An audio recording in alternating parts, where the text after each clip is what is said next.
Chapter 1650. Under the loud roar. Yang Lu seemed to feel better. He then said, I know that you must think that I am useless, but that is only because you have not seen my ability.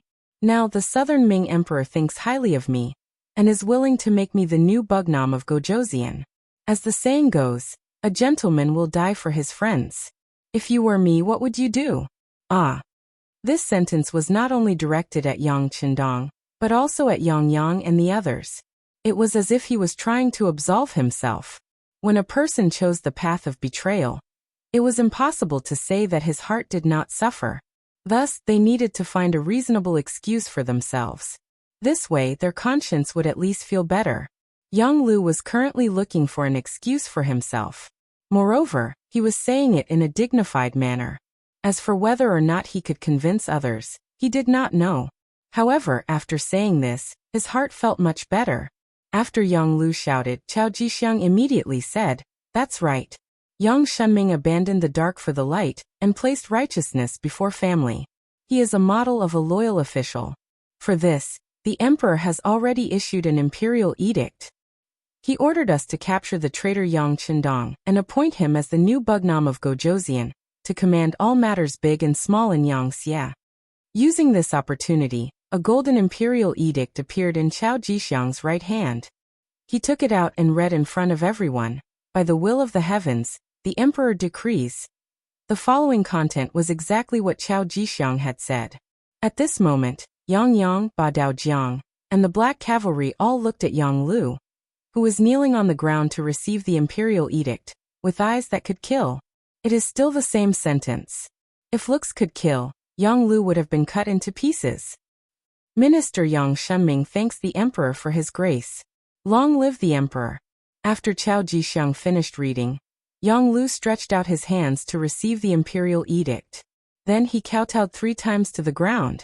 At this moment, he vividly displayed the image of a servant. Bugnam of Gojoseon, please rise. Chao Jixiang quickly helped Yang Lu up with both hands. Many thanks, Mr. Chao. Yang Lu also repeatedly expressed his gratitude. The two of them displayed an expression of mutual appreciation. Good, congratulations, master, congratulations, master. Yang Ying, who was standing at the side, also began to flatter Lin Fan. As Yang Luqing worked for Bugnam of Gojoseon, it was obvious that his status would rise as well. By then, he would be able to do whatever he wanted in Yangxia. In the face of Yang Ying's congratulations, Yang Lu was naturally overjoyed and in high spirits. Just now, he had said a few words to express his excitement. A voice suddenly interrupted him. How unexpected. Even the name has been changed. Yang Shunming, he not bad. Looks like you're really made to be a servant. Needless to say, only Yang Qindong could make such a sound. If it was in the past, Yang Lu would have been scared out of his wits when he heard this voice. However, at this moment, with the imperial edict in his hand, it was as if he had really become Bugnam of Gojoseon. At this moment, there was not the slightest bit of fear. On the contrary, when he looked at Yang Qindong who was seated there, he coldly snorted and said, You're just a defeated general. Do you have any objections? Let's not talk about whether I have any objections. However, have you ever thought that with just one imperial edict from Zhu Qizhen, do you think the officials of Yangxia will recognize it and agree to it? Yang Qindong retorted sarcastically. That's right. What you've done is shameful to all the people of the Yang clan. Just you wait. It won't be long before someone comes to take your head. You'll die without a burial ground. Jiang Baoqiang roared with all his might. Seeing that someone still dared to threaten him at this time, Yang Lu couldn't help but laugh loudly. He didn't seem to be angry at all. It was clear that he had already considered this matter. With a wave of his hand, Yang Ying received a radio from the ninja beside him, and respectfully handed it to Yang Lu. After receiving the radio, Yang Lu skillfully turned it on, and then began to broadcast the contents of the telegram in front of everyone.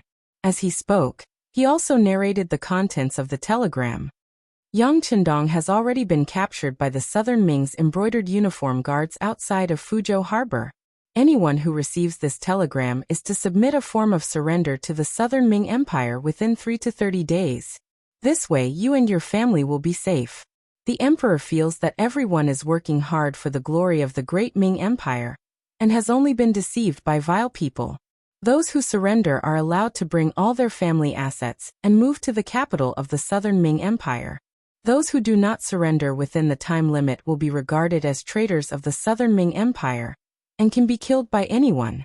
At the same time, Yang Chendong, Ding Lu of the family of the guilty official Yang Chendong, will be appointed as the new Bugnam of Gojoseon, commanding all of the troops under Yang Xie.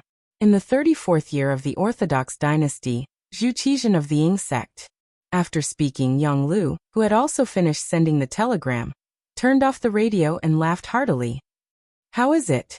This telegram has already been sent, and can be received by anyone who has a telegram?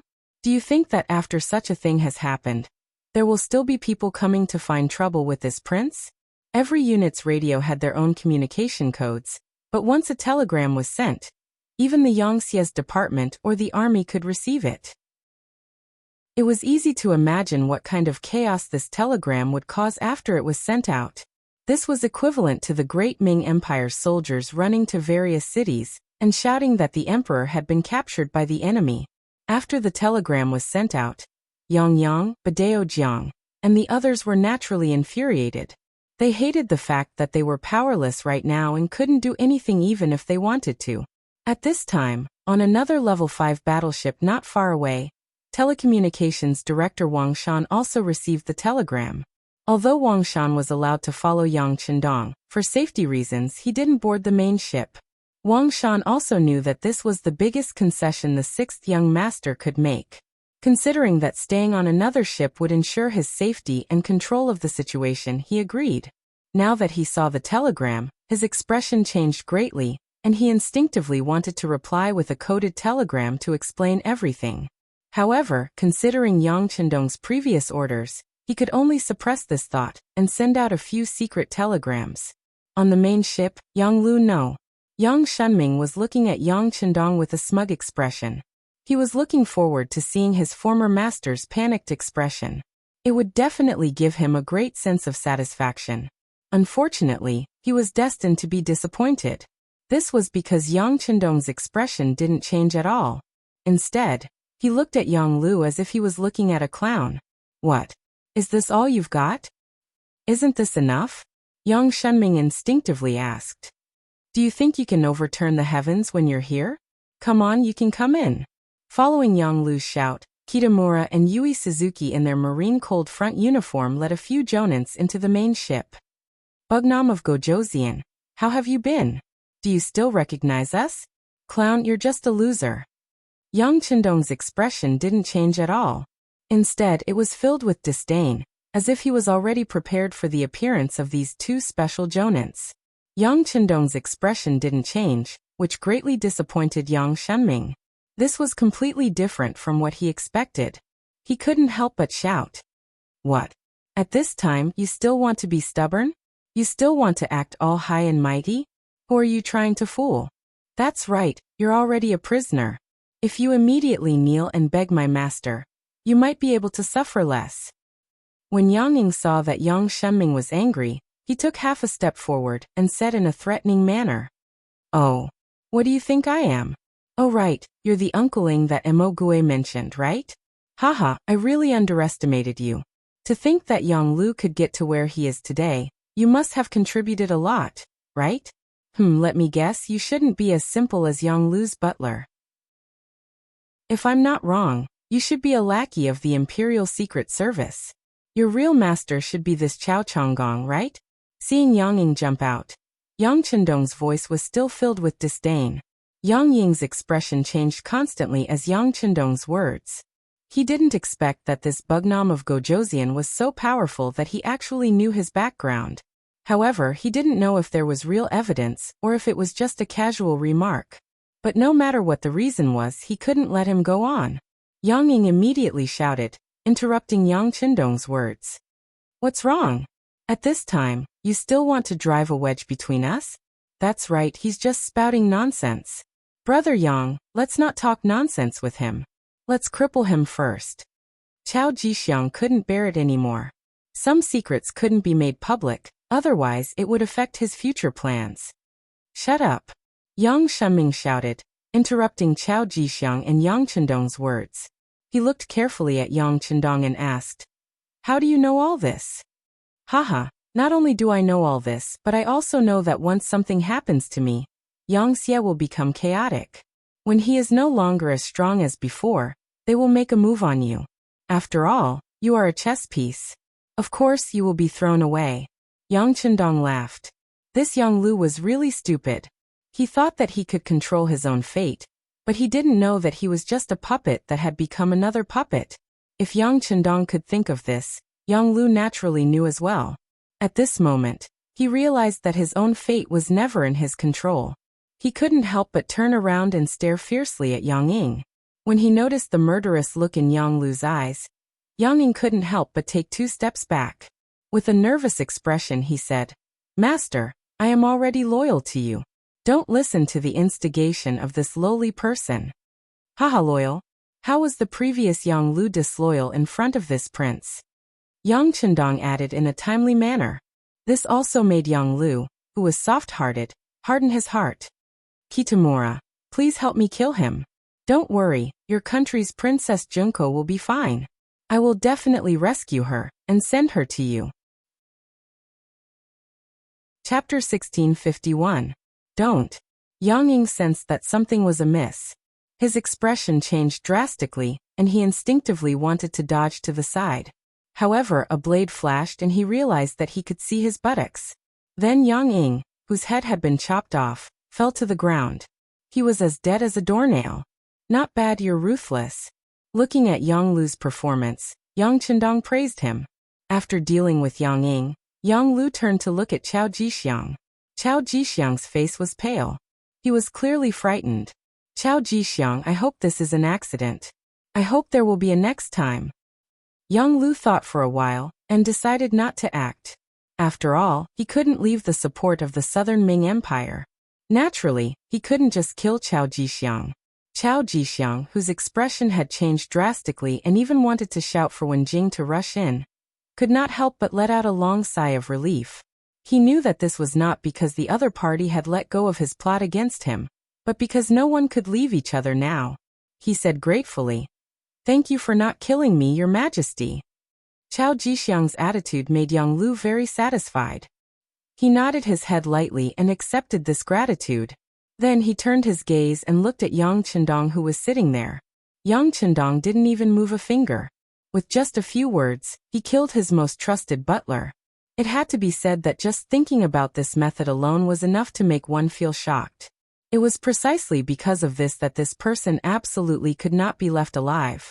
Although for the sake of the greater cause, he would not go so far as to kill the other party, but he still had to capture the other party alive and control him. Kitamura Suzuki couldn't do it. The 2 special ninjas, who had been waiting for a long time, nodded at the same time and walked to Yang Chendong. This scene made Badeo, Yang Yang, Wang Nanhu and the rest anxious. However, they were poisoned by the bone-softening powder, and couldn't use their strength. There was nothing they could do. Wait. At this critical moment, a voice rang out. Although it wasn't loud, it caused the 2 ninjas to stop. Only Yang Chendong could cause such trauma to Kitamura and Yu Suzuki. The words "wait a minute" had also come from his mouth. As soon as he spoke, Yang Chendong raised his head and looked at Yang Lu. "What's wrong? Was it that urgent? Or are you afraid of me from the bottom of your heart?" "Afraid of you? Why should I be afraid of you? Don't you know that you're the meat on my chopping block?" Although Yang Lu was very afraid of Yang Chendong in his heart, and this was a habit that had been cultivated over the years, he still stiffened his neck and said these words. "Since you're not afraid, let's just talk about it. Otherwise, I'm afraid we won't have a chance to talk in the future," Yang Chendong said unhurriedly. However, the more he acted like this, the more he could emit a calming aura that affected the people around him, causing them to not dare to act recklessly. "Say what?" Yang Lu was still reluctant to admit his mistake. "Let's talk about Mo Gue. Oh, by the way, there's also the radio station with serial number 9826. Yang Chendong squinted his eyes. When he talked about this, there was even a slight smile at the corner of his mouth. Other than Yang Chendong, No one else knew that it was the radio station that Mo Gue thought was abandoned that attracted Yang Chendong's initial suspicion of Yang Lu. Every radio station had its own unique code, and people who didn't pay much attention to it wouldn't pay much attention to it. Yang Chendong didn't mention this to anyone else. He only intentionally recorded the code when he distributed the radio stations. At first, it was just to identify people by the station and the code. However, he didn't expect that this code would actually help him find the traitor. Yang Lu didn't know about this, and when he heard Yang Chendong mention the code 9826, he was still confused. What do you mean? Looking at Yang Lu's confused expression, Yang Chendong laughed. You've been with me for so many years, but you haven't learned much.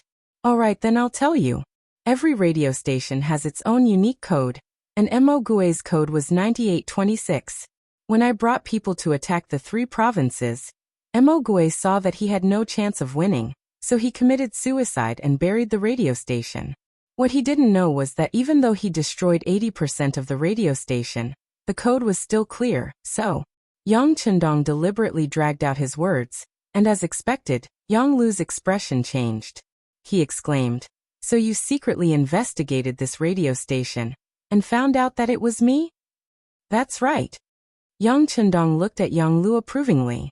"You're not that stupid, you just learned about it a little late. It was through this code that we found out that this radio station was allocated to Director White Fox of the CIA stationed in Nanming. However, that White Fox had already been bribed by you. She is now your mistress and is working for you. I have to say, you're very careful. In order not to reveal any flaws, you didn't find an excuse to apply for a new radio station. Instead, you borrowed White Fox's radio station and gave it to Mo Gue. You and White Fox are sharing a radio station, right?" Listening to Yang Chendong's analysis, even though it was January 1468, and the weather was a little cold at sea, Yang Lu still broke out in a cold sweat. He was indeed very careful. In order not to attract attention, he dismissed Yang Ying's idea of finding an excuse to get a new radio station. Instead, after discussing with White Fox, he gave her radio station to Mo Gue. This way, he didn't have to worry about being exposed and people suspecting him, so he could lay out his plans. What he didn't expect was that there was a unique code on the radio station. Damn it, why didn't he check it carefully before? He had seen the code before, but he didn't think much of it. In the future, it would be the same on every radio station. However, he didn't know that it was his carelessness that exposed him. If he was exposed at that time, would he have already attracted Yang Chendong's attention? Could it be that the other party had seen everything that he had done? If that was the case, didn't that mean that everything he did was within his expectations? No, that's impossible. Another voice shouted in his mind. If that was the case, how could Yang Chendong get involved? How could he take the risk? He was now Bugnam of Gojoseon. He had more territory and people than the great Ming Dynasty's emperor. How could he jump into a trap knowing that it was a trap? At least, if he had that position, he definitely wouldn't take the risk. In his mind, Yang Lu, whose thoughts were flying, couldn't understand. At this time, Yang Chendong spoke again. After finding out that it was the radio station that White Fox used, they naturally found you. This also explains why White Fox's radio station was no longer in her hands, but she could still receive news from the CIA headquarters. However, this prince didn't touch her, because this prince wanted to see what you wanted to do and what you would do next. Thus, you sent ninjas to assassinate Yang Yang, and then came out to play the hero to save people. This gave you a legitimate excuse to enter Kaohsiung City, right? These words struck Yang Lu's head like a bolt of lightning, causing the cold sweat on his neck to continuously flow out. Yang Chendong continued, "After returning to Kaohsiung City, you immediately tried to rope in Yang Wu. You didn't even hesitate to give a woman named Cui Xiao, to him. You even made Cui Xiao, the steward of the 8th Madam's womb. You wanted to divert the trouble, and make this prince think that the assassination of 4th brother was ordered by the 8th Madam. This prince was naturally aware of this, but I was curious about what else you wanted to do, so I didn't expose you and continued to watch you act. Speaking of which, you are indeed ruthless. Seeing that Yang Wu didn't fall for your trap and wouldn't be your spy in the palace and harm this prince, You thought of another way. You used this prince's fourth brother to trick this prince into coming to the sea. You contacted Chao Jixiang, which led to this scene. In order to be able to follow me closely and control the situation at all times, you even sent people to poison your Beta Persei's mother-in-law, causing her to be poisoned and hospitalized, so that she wouldn't have the chance to follow this prince out to sea. In this way, you became the best candidate, right? Aha. Yang Chendong laughed. But what you didn't expect was that the maid who served Beta Persei's mother-in-law, Alian, was originally recommended by White Fox. Then why didn't you think about it? Since White Fox was the focus of suspicion, how could the person she recommended not be guarded against? So the so-called poisoning incident was fake. The food provided by Alian had long been swapped. It was just to see what else you wanted to do, so this prince didn't expose all of this. After saying this, the smile on Yang Chendong's face disappeared and was replaced by disappointment and anger. What this prince didn't expect was that you actually wanted to replace me and collude with the Southern Ming Emperor to destroy the Yangtze's overall situation. To be honest, I can understand how you treat this prince. Whether it's because you're jealous or disappointed that you attacked this prince, it's also a reaction of human nature. But who would have thought that you would be so despicable and want to harm the entire Yangtze? Do you know how many people died and how much effort we put in to achieve today's situation? Suddenly, Yang Chendong's voice rose several octaves as he shouted, "What's the difference between you and an animal? Do you think you can still be forgiven by doing this?" Yang Lu, who had long been deranged by this analysis, fell to the ground with a plop. Then he said with a terrified expression, "No. This is impossible. You can't know everything. This is impossible." Chapter 1652. If you don't want people to know, then don't do it in the first place. Yang Chendong shook his head and said as he stood up. When Yang Chendong stood up, both Kitamura and Yui Suzuki couldn't help but take a step back. As the saying goes, a person's reputation is like a tree's shadow. Yang Chendong had always brought them great pressure, like a heart demon. It wasn't something that would disappear just because you didn't think about it. And it wasn't something that could be forgotten just because you wanted to. Yang Chendong was already dumbfounded. He didn't know what to do with Yang Chendong's analysis. Chao Jixiang also widened his eyes in shock at these words, but he was still rational. Although he knew that things wouldn't go as smoothly as he thought, at least the Yang Chendong in front of him was real. That was the most important thing. As long as he could control Yang Chendong, then the situation would still be under control. Even if the other party had a backup plan, he wouldn't have the chance to show it. So when he looked at Yang Chendong, his eyes were filled with killing intent. He had to control this person immediately, then he would be in an invincible position. "Where's Wenjing? Why aren't you going to capture the traitor Yang Chendong?" After the shout, Wenjing rushed in with a few embroidered uniform guards from outside the main cabin. Then, the embroidered spring saber drew a beautiful circle in the air and went straight for Yang Chendong. There were many rumors that Yang Chendong was not only unparalleled in intelligence, but his personal strength was also unparalleled in the world. Normally, they wouldn't dare to make a move. But now, the fragrance of the bone-softening powder had already taken effect. Yang Chendong was probably a soft-footed prawn, unable to resist. With such confidence, one of the embroidered uniform guards swung his saber. But it was obvious that he didn't use his full strength, and the way he attacked wasn't the kind that would take a life. His target was the neck, and he wanted to knock him out. Scram! With a harsh shout, Yang Chendong stretched out his leg and struck the imperial bodyguard's chest. Under the powerful kick, it directly hit the person's chest. Immediately, the sound of bones cracking rang out, and the embroidered uniform guard's chest naturally caved in. How is this possible? The embroidered uniform guard, who had charged forward quickly but retreated even faster, landed beside Chao Jixiang. Seeing the blood bubbling out of the corners of his mouth, it was obvious that he was breathing in more than he was breathing out. Everyone in the room was so shocked that their eyes widened.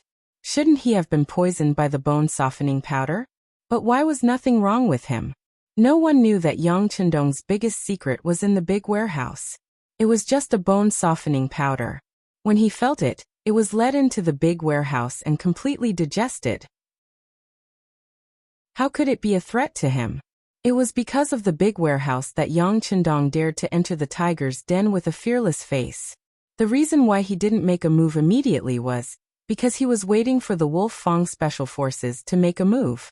After all, he wasn't the only one on the ship. There were also fourth brother Yang Yang, Badao Jiang, and the other black cavalry, as well as the brothers from the Navy's cold front. And just when Yang Qindong kicked an embroidered uniform guard to death, there were sounds of fighting outside the main cabin. Needless to say, the Wolf Fang Special Forces had arrived. They had followed Chao Jixiang all the way from the Fuzhou Pier. In order to let Yang Qindong boldly carry out his plan, Yang Qindong didn't ask where exactly he would meet Chao Jixiang. He only knew that it wasn't far from the Fuzhou Pier. From this information, the Wolf Fang Special Forces analyzed that Chao Jixiang would depart from the pier and follow him all the way. It was indeed correct. There were already sounds of fighting outside. Knowing that things weren't going well, Chao Jixiang's face changed as he urged Wen Jin and the others to make a move. At the same time, he pulled the frightened Yang Qindong and said, "There's no time, you must let your ninjas make a move immediately. If we can't control Yang Qindong, we will all die here." "Yes, let's do it now." Yang Lu seemed to have come back to his senses as he shouted at Kitamura and the others. Originally, Kitamura and Suzuki didn't think much of Yang Lu. In their eyes, this person was just lucky to follow a good master. However, if they wanted to develop and even revive the small Japanese province and make it independent into a new Japanese empire, they needed financial support. On this point, Yang Lu happened to be able to satisfy them. In addition, they knew very well that if Yang Qindong didn't die, all their ideas would just be a dream. At this moment, they shouted and pounced on Yang Qindong. He had already reached the Grandmaster level. It was quite difficult to hurt him face to face. Although Wen Jin and the other brocade guards had also practiced martial arts since they were young, their methods were not bad. However, when faced with Yang Qindong, it was still not enough. After a few punches and kicks, the brocade guards were all dead on the ground. Even Wen Jin didn't hurt Yang Qindong at all. Instead, the embroidered spring sword in his hand was snatched away and he was stabbed in the neck. This time, Yang Qindong used 20% of his strength. After the sharp blade cut through, Wen Jin's head and body moved.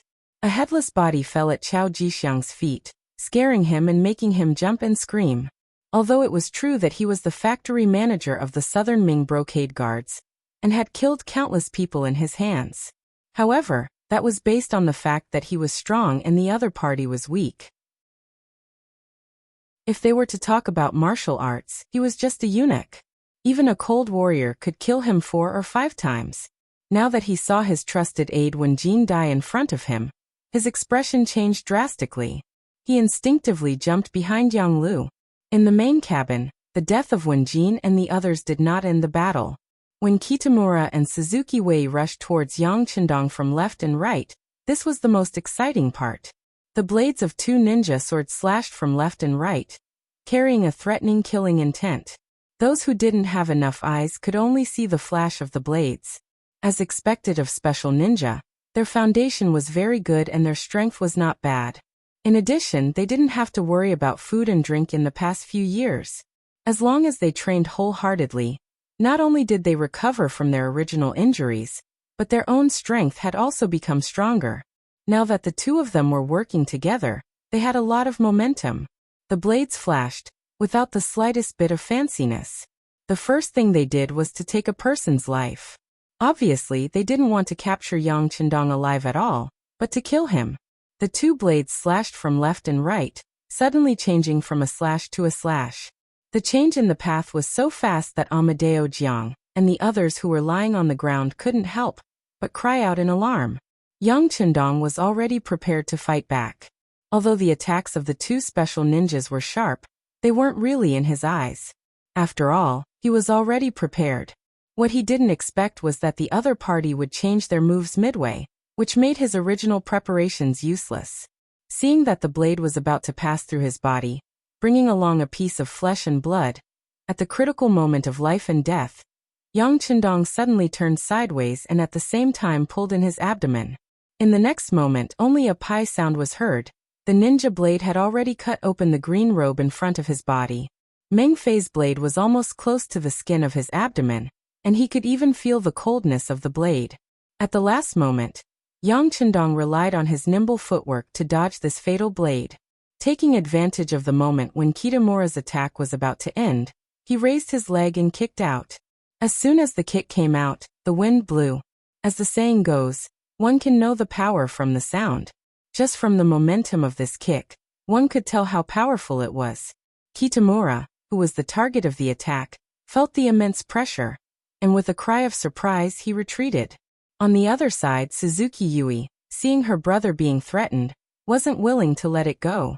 She suddenly slashed her blade at Yang Chendong, wanting to force him to save her. This slash was quite ferocious. Perhaps even a wooden stake as thick as a bowl would be sliced in half by it. Facing this blade, Yang Chendong's mouth flashed with disdain. Then his right hand moved forward, and the embroidered spring blade met Yui Suzuki's blade. At the same time, he didn't retract his right leg, and it was still aimed at Kitamura's chest. For a moment, Yang Chendong's body formed a character. His left leg didn't move, and his right leg kicked forward. His entire body leaned back, and the scene looked very beautiful. Clang! The blade collided with the blade, and a crisp sound was heard. When the powerful arm strength was transmitted from the embroidered spring blade to the ninja blade, Yui Suzuki felt her right arm go numb, and she almost gave up her blade and retreated. While forcing Yui Suzuki back, his right leg also landed on Kitamura's chest. However, the opponent had the strength of a special ninja, and his body was abnormally agile. In the end, he still managed to dodge. But even so, the wind from his leg still brushed past Kitamura's chest, tearing his clothes, and leaving a bleeding wound on his chest. Just the wind from his leg could cause such damage, making Kitamura and Yui Suzuki speechless. In the past, they only knew that Yang Chendong was very powerful, but no one knew how powerful he was, because no one could really force him to use his full strength. But now they finally had a clear understanding in their hearts. Such an opponent wasn't someone they could deal with. Because they were on a ship, there was nowhere to retreat. Ninjas were indeed powerful, and they could rely on many things and the surrounding environment to hide themselves and achieve a one-hit kill. But this didn't mean that they weren't afraid of water. In this vast sea, once they entered the water, without any protection, who knows how long they could last? There was no way out. Although Yang Chendong was very powerful, Kitamura and Yui Suzuki still had to make a move, and continued to attack Yang Chendong from left and right. But this time, they were clearly at a disadvantage. Just now, Yang Chendong just wanted to see how strong these two were, so he didn't give them any pressure. Since he saw through these two's methods, how could he give them a chance to perform? Yang Chendong moved. No one saw exactly how he did it. They only saw a figure flash to the side of the north village. Then a sound of la la entered their ears, and the figure disappeared. Chapter 1653. After that, it could be seen that Bei Quenku, who had been kicked by the kick, had a big hole in his chest. His large intestines and small intestines were flowing out from that hole. Even if Bei Quenku tried to block it, he still couldn't stop it. After a successful move, Yang Chendong's gaze turned to Yui Suzuki. At this moment, Yui Suzuki's expression changed greatly. There was only one question in his mind. Why couldn't he see Yang Chendong's figure? It was said that ninjas were the fastest, but now it seemed that the advantage they were most proud of was not as good as the opponent. How could they fight? Just when Yui Suzuki's mind was in a mess, he suddenly felt a pain in his neck, followed by blood splattering everywhere.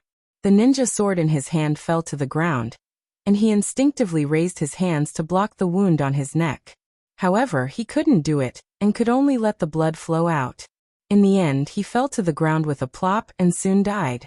At this time, the people of Japan were not like the people of the future, who worshipped Amaterasu and were afraid of being beheaded. However, the scene of blood splattering everywhere still brought a strong sense of shock to the onlookers. It made their minds scattered, and there was only fear in their eyes. The two special ninjas fell at the feet of Yang Chendong in just 2 rounds.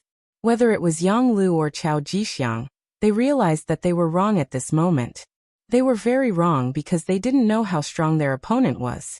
If they wanted to trample him under their feet, they would only be humiliating themselves. After Yang Chendong killed Bei Siyuan, Wen Jing, and the others, he saw that there was no one in the main cabin who could threaten him. He walked to the dead Yang Ying and searched his body.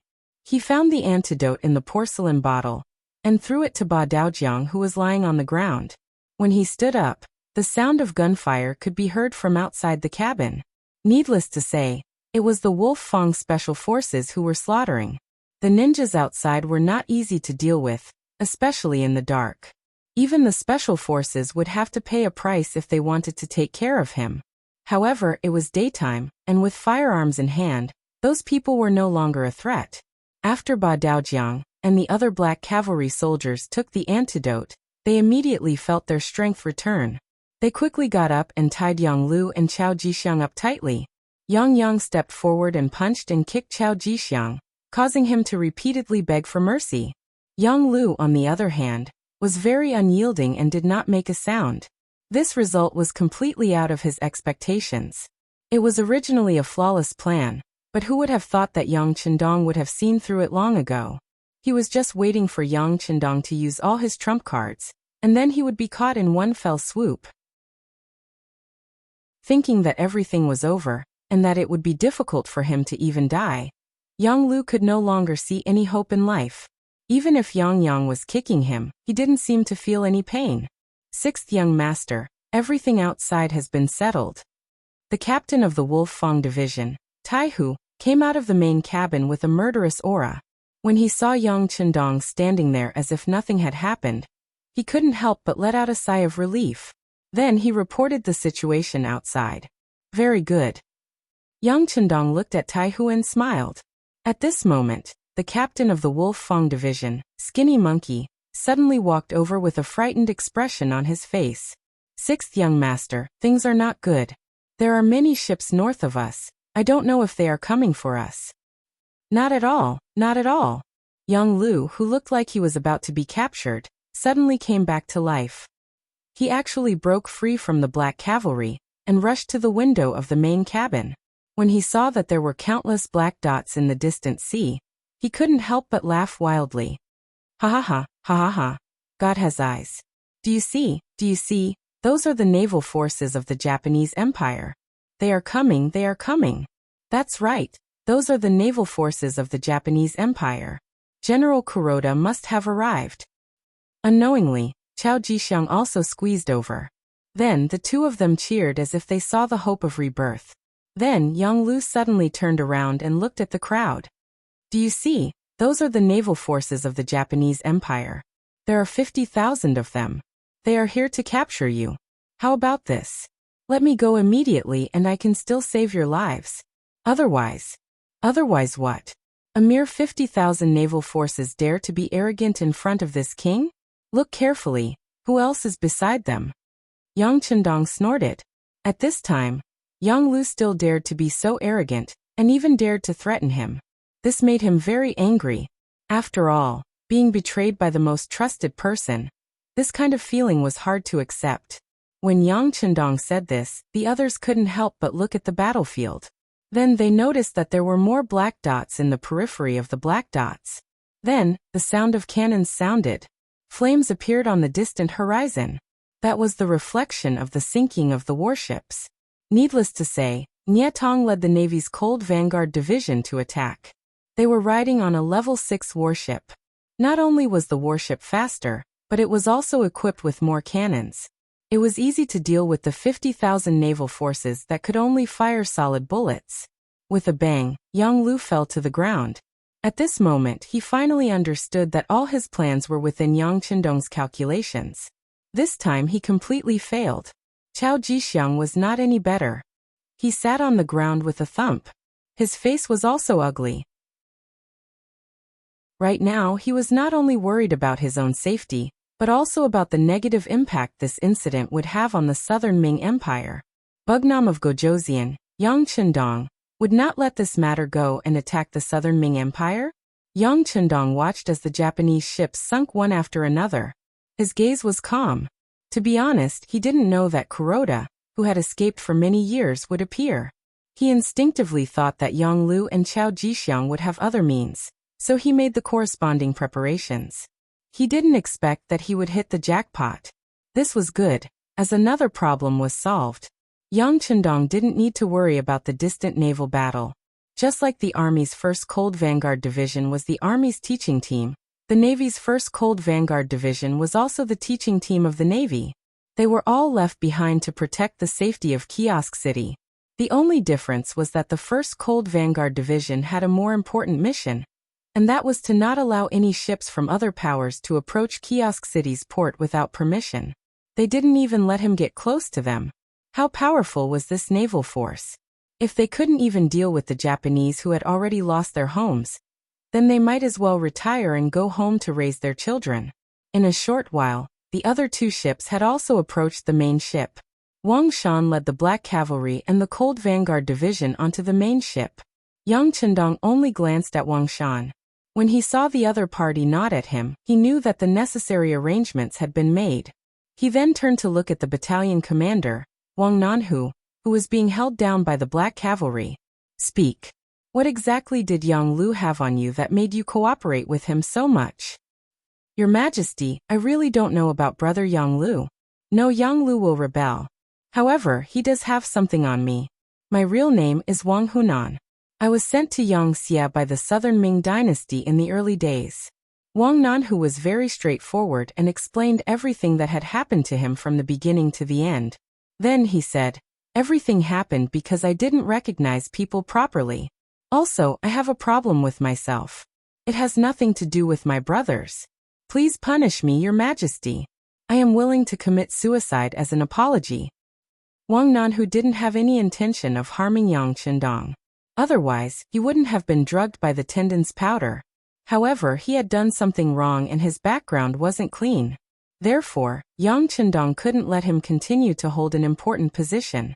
Instead, he said to Yang Yang, detain him first and let the intelligence department investigate him.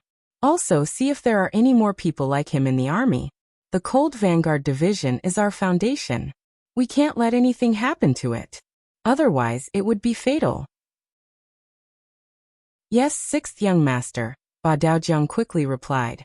With a wave of his hand, the Black Cavalry came forward and took Wang Nanhu away.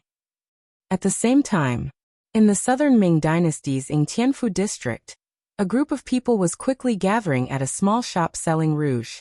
When they saw that the shop's door was closed, they didn't stay for long. They quickly climbed over the wall and entered. Judging from their swift movements, they were a well-trained team. In the backyard of the rouge shop, White Fox, the director of the Yangxia CIA station in the Southern Ming Dynasty, was pacing back and forth. She was anxious. This rouge shop was a branch of the CIA. White Fox usually took care of the shop. In reality, she was there to gather information and report back to the CIA headquarters. However, today White Fox was obviously uneasy. She knew that today was the day Yang Lu would make his move. Whether he succeeded or not, it would all depend on today. Unfortunately, her radio station, the one with serial number 9826, had been borrowed by Yang Lu. Now she could only wait for news. Thud thud. Suddenly, a strange sound came from outside the door. It sounded like someone had fallen to the ground. White Fox was capable enough to be the director. When she heard the sound, she immediately shouted, "Who is it? What's going on?" As soon as she finished speaking, the door was pushed open from the outside. A few unfamiliar men walked into the room, forcing White Fox to take a few steps back. This sudden turn of events gave the White Fox a bad feeling. However, she suppressed the panic in her heart and asked loudly, "Who are you people? This is the Yingtianfu district. Aren't you afraid that the authorities will send people to arrest you for trespassing?" "All right, Director White Fox. You don't have to pretend anymore. You've committed a crime. Come with us now." A figure walked out. White Fox couldn't help but take a few steps back. Naturally, she recognized that the person who spoke was someone she had met before. Although she did not know his name due to confidentiality regulations, this person had always been by Chief Yongsan's side. Now that he was here, it was clear that he was here. Chapter 1654. She knew that something might have happened to Yang Lu. White Fox's expression changed drastically, but it didn't matter. She still had a backer. She shouted loudly, "I'm innocent. Yang Lu forced me to do this. I want to see 7th madam. I want to see 7th madam." "You talk too much." The man shook his head lightly. Immediately, the members of the security bureau around him swarmed forward, covered the White Fox's mouth, and caught it. Yingtian City, Yuan residence. Big boss Yuan Qian was sitting in his central room, drinking tea with a leisurely expression. He had already received news that his master, Yang Lu, would soon be in power. At that time, he would be able to obtain goods from Crimson City endlessly. At that time, he would become the wealthiest merchant in southern Ming. Once he thought of the countless silvers that would fall into his hands, Yuan Qian couldn't help but smile. But soon he couldn't smile anymore. A group of strangers suddenly rushed into his house. Without any explanation, they tied him up and took him away. After that, when his family reacted and went to report it to the authorities, where was he to be found? Crimson City, in a courtyard in a bustling area. At this moment, a woman with a good figure was boiling a medicinal soup. Beside her, a younger girl was helping to add fuel to the fire. Dang dang dang. Someone knocked on the door. Then, without anyone's permission, the door was opened from the outside, and a group of policemen in black uniforms entered the courtyard. What are you doing?" The woman turned around and saw the scene behind her. She couldn't help but frown, displeasure appearing on her face. She didn't notice that the girl beside her was much more nervous than her. After the policemen entered the courtyard, they didn't move around. They just stood there. It wasn't until another person walked out from behind him that the policeman stood at attention. At this moment, the woman saw the person who came. Elder Long? That's right. The person who came was Yang Xie's chief of police. At the same time, he was one of the 5 elders Long Tainan. The woman who called out to her was Qi Qiga, the wife of Beta Persei, Yang Chendong's servant. It was precisely because of this that Kikij was very surprised to see Long Tainan. Then she instinctively thought of something and couldn't help but say, "Could it be second brother Yang?" "No, brother Beta Persei is fine." Long Tainan quickly shook his head. When she heard that it was not Beta Persei who was in trouble, Kikij became even more worried. "Could it be that my little brother?" "No, Master Batu is also very good." Long Tainan had to explain. Then, Kikij's expression changed even more as she said, "Could it be my mother?" "No, the other mother is healthy and well." After Long Tainan quickly explained 3 times, he decided to go straight to the point. He pointed at the maid behind Kikij, Alian, and said, "Madam Beta Persei, we are here for her. She has a problem, please allow us to take her away. As for what happens after, brother Beta Persei will explain it himself." "Ah. What are you doing?" "I'm just a weak woman. Master, save me." Alian saw that things were not going well. It was very likely that she was exposed. She quickly screamed and wanted to pull Kikij's hand. The 2 police elites who were already prepared rushed over and held Alian's arm. At the same time, a short dagger fell from their sleeves. It was conceivable that if the police were any slower, Kikij would have become a hostage. "Ah. What's going on?" "Alian, what are you trying to do?" Kikij obviously saw the problem and asked in surprise. Over the years, she had a husband like Beta Persei and a brother like Batu who was already a teacher. She had already broadened her horizons. How could she not see that Alian was trying to harm her just now? At this time, Alian naturally did not know how to answer her. She could only lower her head. Long Tainan stepped forward and explained, "Brother Beta Persei will explain the details later. The task I received was to take this person away. I hope Madam Beta Persei can make things easier." It was because of Kikij's special identity that Long Tainan personally came this time. If it was someone else, a small captain would be enough. "Okay, take her away. I'll ask Beta Persei what's going on later." Kikij also knew that they respected her and gave her face. She had to bear with it and nodded in agreement. Kaisen City Palace. When Yang Chendong left the palace and went to the dock, Queen Huyen led a group of people to the 8th Madame Junko's bedroom. The sudden arrival of the queen made the maids panic, and they all knelt down to greet her.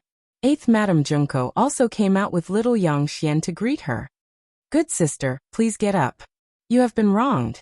Seeing Junko about to kneel, Hu Yan quickly strode forward and helped her up. Sister, I don't know. Hearing that she had been wronged, Junko's tears almost flowed out. Although Yang Chendong had come to see her more than once during this period, he always came secretly at night and left secretly. The other people in the palace didn't know about it, so she suffered a lot of disdain these days. Now that the queen had appeared here openly, did it mean that she had to clear up her problems at this moment as well? Seeing the hope in Junko's eyes, Hu Yan smiled and nodded. Then, with a wave of her hand, Tomiko appeared from the crowd. The appearance of Tomiko's personal maid, who was also the head maid, immediately attracted a lot of people who didn't know about it. Wasn't Tomiko's problem already dealt with? But now she appeared here, and it seemed that nothing happened. What was going on? Many people didn't understand, but some people knew. For example, Cui Xiao, who was kneeling on the ground at this moment. Her eyes were already flustered. She was obviously scared. Capture her. When Tomiko appeared, Hu Yan's voice suddenly became cold. As soon as she finished speaking, a few tall and sturdy maids walked out and came to the side of Cui Xiao, who was kneeling on the ground, pressing her down firmly. Ah, what are you doing? I want to see 5th brother Yang. I want to see 6th brother Yang. Thinking of the two backing behind her, Cui Xiao, couldn't help but shout. You will see them. Take her away. Hu Yan's voice was still cold. In the presence of many maids, Cui Xiao, was taken away like this. Then Hu Yan announced in public that the rumors about 8th Madame Junko's problem were just rumors. Now that it had been investigated, no one was allowed to talk about it anymore, otherwise the palace would punish them. With the queen's words, all the maids agreed in unison. Tears flowed out of Junko's eyes uncontrollably. She knew that her innocence was finally revealed to the world. On the other side of the palace, a telegram was in little Yang Bo's hand, and a pile of loose telegrams were placed in front of him. They were all asking what to do.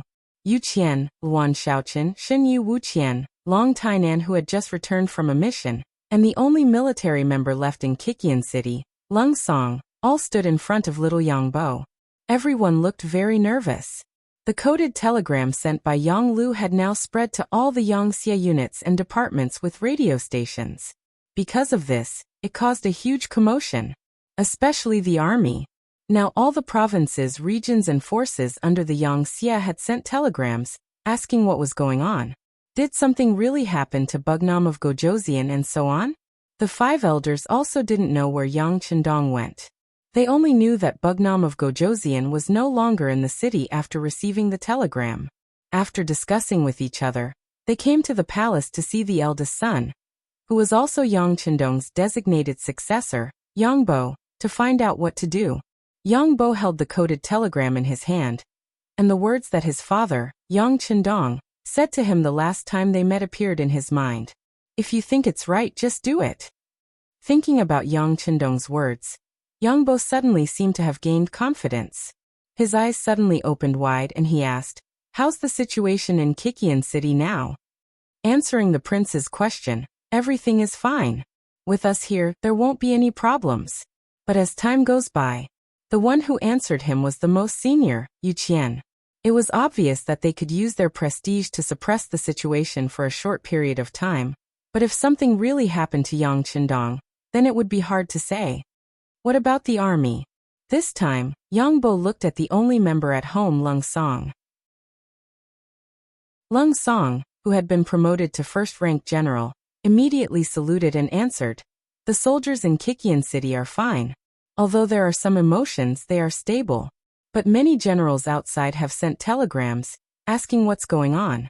If time goes by, Lung Song didn't say much after that. However, everyone could understand what he meant.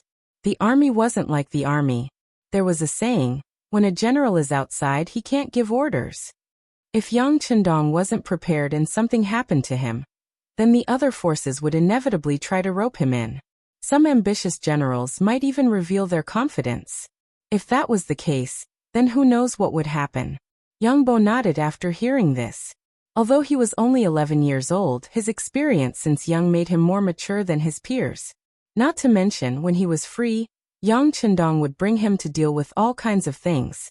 Previously, Yang Chendong had purposely said something special to him, so he was somewhat prepared. Yang Bo, who was more confident than the others and trusted his father a lot, finally said, "Everyone has seen the telegram. I believe in my father, you will be fine. You should also believe it, so do what you need to do. At the same time, we also need to pay special attention to the reactions of the people below, especially those generals who hold great power. Immediately have the intelligence departments in various places take action, and keep an eye on their every move. Also, my father will be fine. We must believe that even if something happens to my father, I will still be here. Don't worry about anything, understand?" Chapter 1655. The last sentence was intentionally raised in volume. When Yu Qian and the others heard it, they couldn't help but breathe a sigh of relief. Yes, isn't Crown Prince Chang here? Yang Chendong had already appointed an heir when he was still alive, so Yang Xia had someone to inherit her position. The main thing was that her strength was still there. If that was the case, what was there to be afraid of? Even if someone really had other ideas, they could just go back and deal with them one by one. As long as Yang Xia's main strength was still there, how chaotic could the outside world be? After figuring this out, they immediately cupped their fists and saluted. Yes, we will follow Crown Prince Chang's orders. Above the sea, several warships finally gathered together, and then several people walked out of each ship and gathered on one ship. They went straight to Yang Chendong's level 5 warship in the distance. If someone was on this ship, they would definitely cry out in surprise after seeing the people on this ship. There were even some young Yangxia women here who couldn't help but scream in admiration because the people standing on this ship were Tiger's Mane, Beta Persei, Yang San, Yang Si, and Yang Wu. Because of work and the growing strength of Yangxia, these people who were trusted by Yang Chendong the most haven't gathered together for more than 10 years. This time, they did receive a secret message and gathered at the sea. When they first came here, Tiger's Mane, Beta Persei, and Yang Si were all confused. They didn't understand why they had to gather at the sea. After all, each of them had a lot of important things to deal with. Yang Wu had a slight feeling, but he wasn't very sure. The one who knew what was going on the most was Yang San, the director of the security bureau. So everyone's eyes fell on him, trying to figure it out. If it was before, Yang San wouldn't talk nonsense, nor would he dare to. But now, he knew that the truth should be out, and he could also reveal the mystery to his closest brothers. Brothers, this is what happened. As Yang San recounted what had happened to Yang Lu, all the furnishings in the main cabin were smashed clean in a short period of time. The old men were furious. They had all started when the young master was still a nobody, and had followed him step by step until today. Now they could have whatever they wanted. In the entire Yangxia, they also had a high status that no one else could compare to. Even though none of them, including Tiger's Man, had entered the cabinet, in reality, their power was not below any of the cabinet elders. To put it in a slightly exaggerated manner, once they expressed their views on a certain matter, even the cabinet elders would think about it carefully. Who gave him such a result? Who was the one who gave him such influence? There was no need to say more. Everyone was well aware of it. As long as they continued to work hard, one could imagine what kind of glory they would have in the future. Even their descendants would benefit endlessly. They were the young master's servants, the most trusted kind. Logically speaking, anyone could betray him, but they would never do so. This was not only their opinion, but also the opinion of many Yangxia people. But now, not only did Yang Lu betray the young master, but he also wanted to choose and replace him? This result was unacceptable to the brothers. Yang Lu could be lazy and could also make some small mistakes such as accepting bribes, but he absolutely could not betray him. This was not allowed by any of the masters. In a short period of time, everyone smashed things and scolded people. Then they quieted down a lot. The first to speak was Tiger's Mane, who had always been the eldest. It's my fault.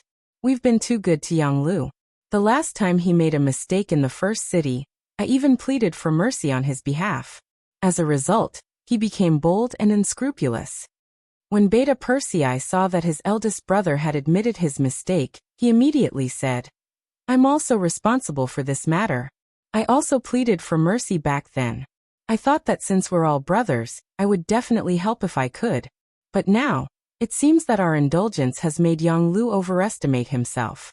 If I had known this would happen, I would have dealt with him back then and locked him up so that he wouldn't be able to do any evil.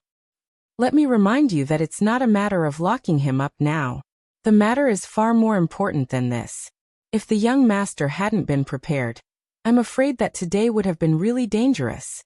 Even the entire Yangxia would have been implicated." Yang San could only remind his two brothers when he saw that they were still avoiding the important matters and dwelling on the trivial matters. They still had a glimmer of hope to save Yang Lu. As brothers, why would Yang San want to deal with Yang Lu? This matter was really too big, especially after the coded telegram was sent. Everyone in Yangxia knew that he was going to replace the young master and become the Bugnam of Gojoseon. How could they not give everyone an explanation for this matter? As soon as Yang San spoke, all the brothers immediately shut their mouths and fell into deep thought. Seeing that everyone still wanted to be good old men at this time and wanted to help Yang Lu, Yang San couldn't help but laugh and say, "Brothers, I know what you're thinking and I can understand how you feel, but there are still some things that I have to say. Now that the matter has become so big, it's not something that we can handle behind closed doors.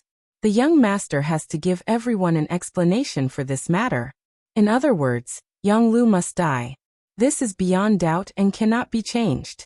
Anyone who wants to plead for him will only end up losing the young master's trust forever. What's the matter? Someone wants to rebel, and you want to plead for him. Doesn't that mean that you also have the same thoughts?" When Tiger's Mane and the others heard these questions, they were all shocked. Especially Tiger's Mane. He had followed Yang Chendong since he was young. In terms of relationship, he was much closer to him than the other Yangxia servants. He would never allow anyone to threaten the young master, even if that person was his closest kin. For example, if that person was his son, he would place righteousness before family. Now, how could he really sacrifice himself for Yang Lu, who brought this upon himself? Not to mention whether this would cause the young master's displeasure. Just based on the fact that someone had threatened the young master, he could not let the other party go. After thinking it through, he said, "Thank you for your reminder, Brother Yang San. As your big brother, I'm here to say that no matter how the young master wants to deal with Yang Lu, I'll support him with both hands. This doesn't mean that I don't have feelings for everyone. It's just that Yang Lu's actions are too much. If you have any opinions about me because of this, then as your big brother, I can't say anything. But even if you have opinions, I will stand firmly on the young master's side." As soon as Tiger's Mane finished speaking, Beta Persei was unhappy. As the servant who had followed Yang Chendong the longest over the years, Beta Persei's feelings for Yang Chendong were as deep as Tiger's Mane's. How could he plead for leniency because of Yang Lu's suicidal behavior? Not to mention that the other party had poisoned his mother-in-law in order to achieve his goal. At that moment he also said, "I have the same thoughts as Big Brother Tiger's Mane. We support the young master's decision. No one can be blamed for this. Everything was brought upon by Yang Lu. We won't blame Big Brother Tiger's Mane because what you did was right." After Beta Persei's statement, Yang San, Yang Si and Yang Wu also clarified their attitudes. Needless to say, everyone's thoughts were the same. That was, they could no longer plead for leniency for Yang Lu. As for how to deal with this person, they would completely abide by Yang Chendong's opinion. With their attitudes united, Yang Sen ordered the ship to speed up and move closer to Yang Chendong's main ship. On the main ship, Yang Lu and Chao Jixiang were pressed to the ground, unable to move.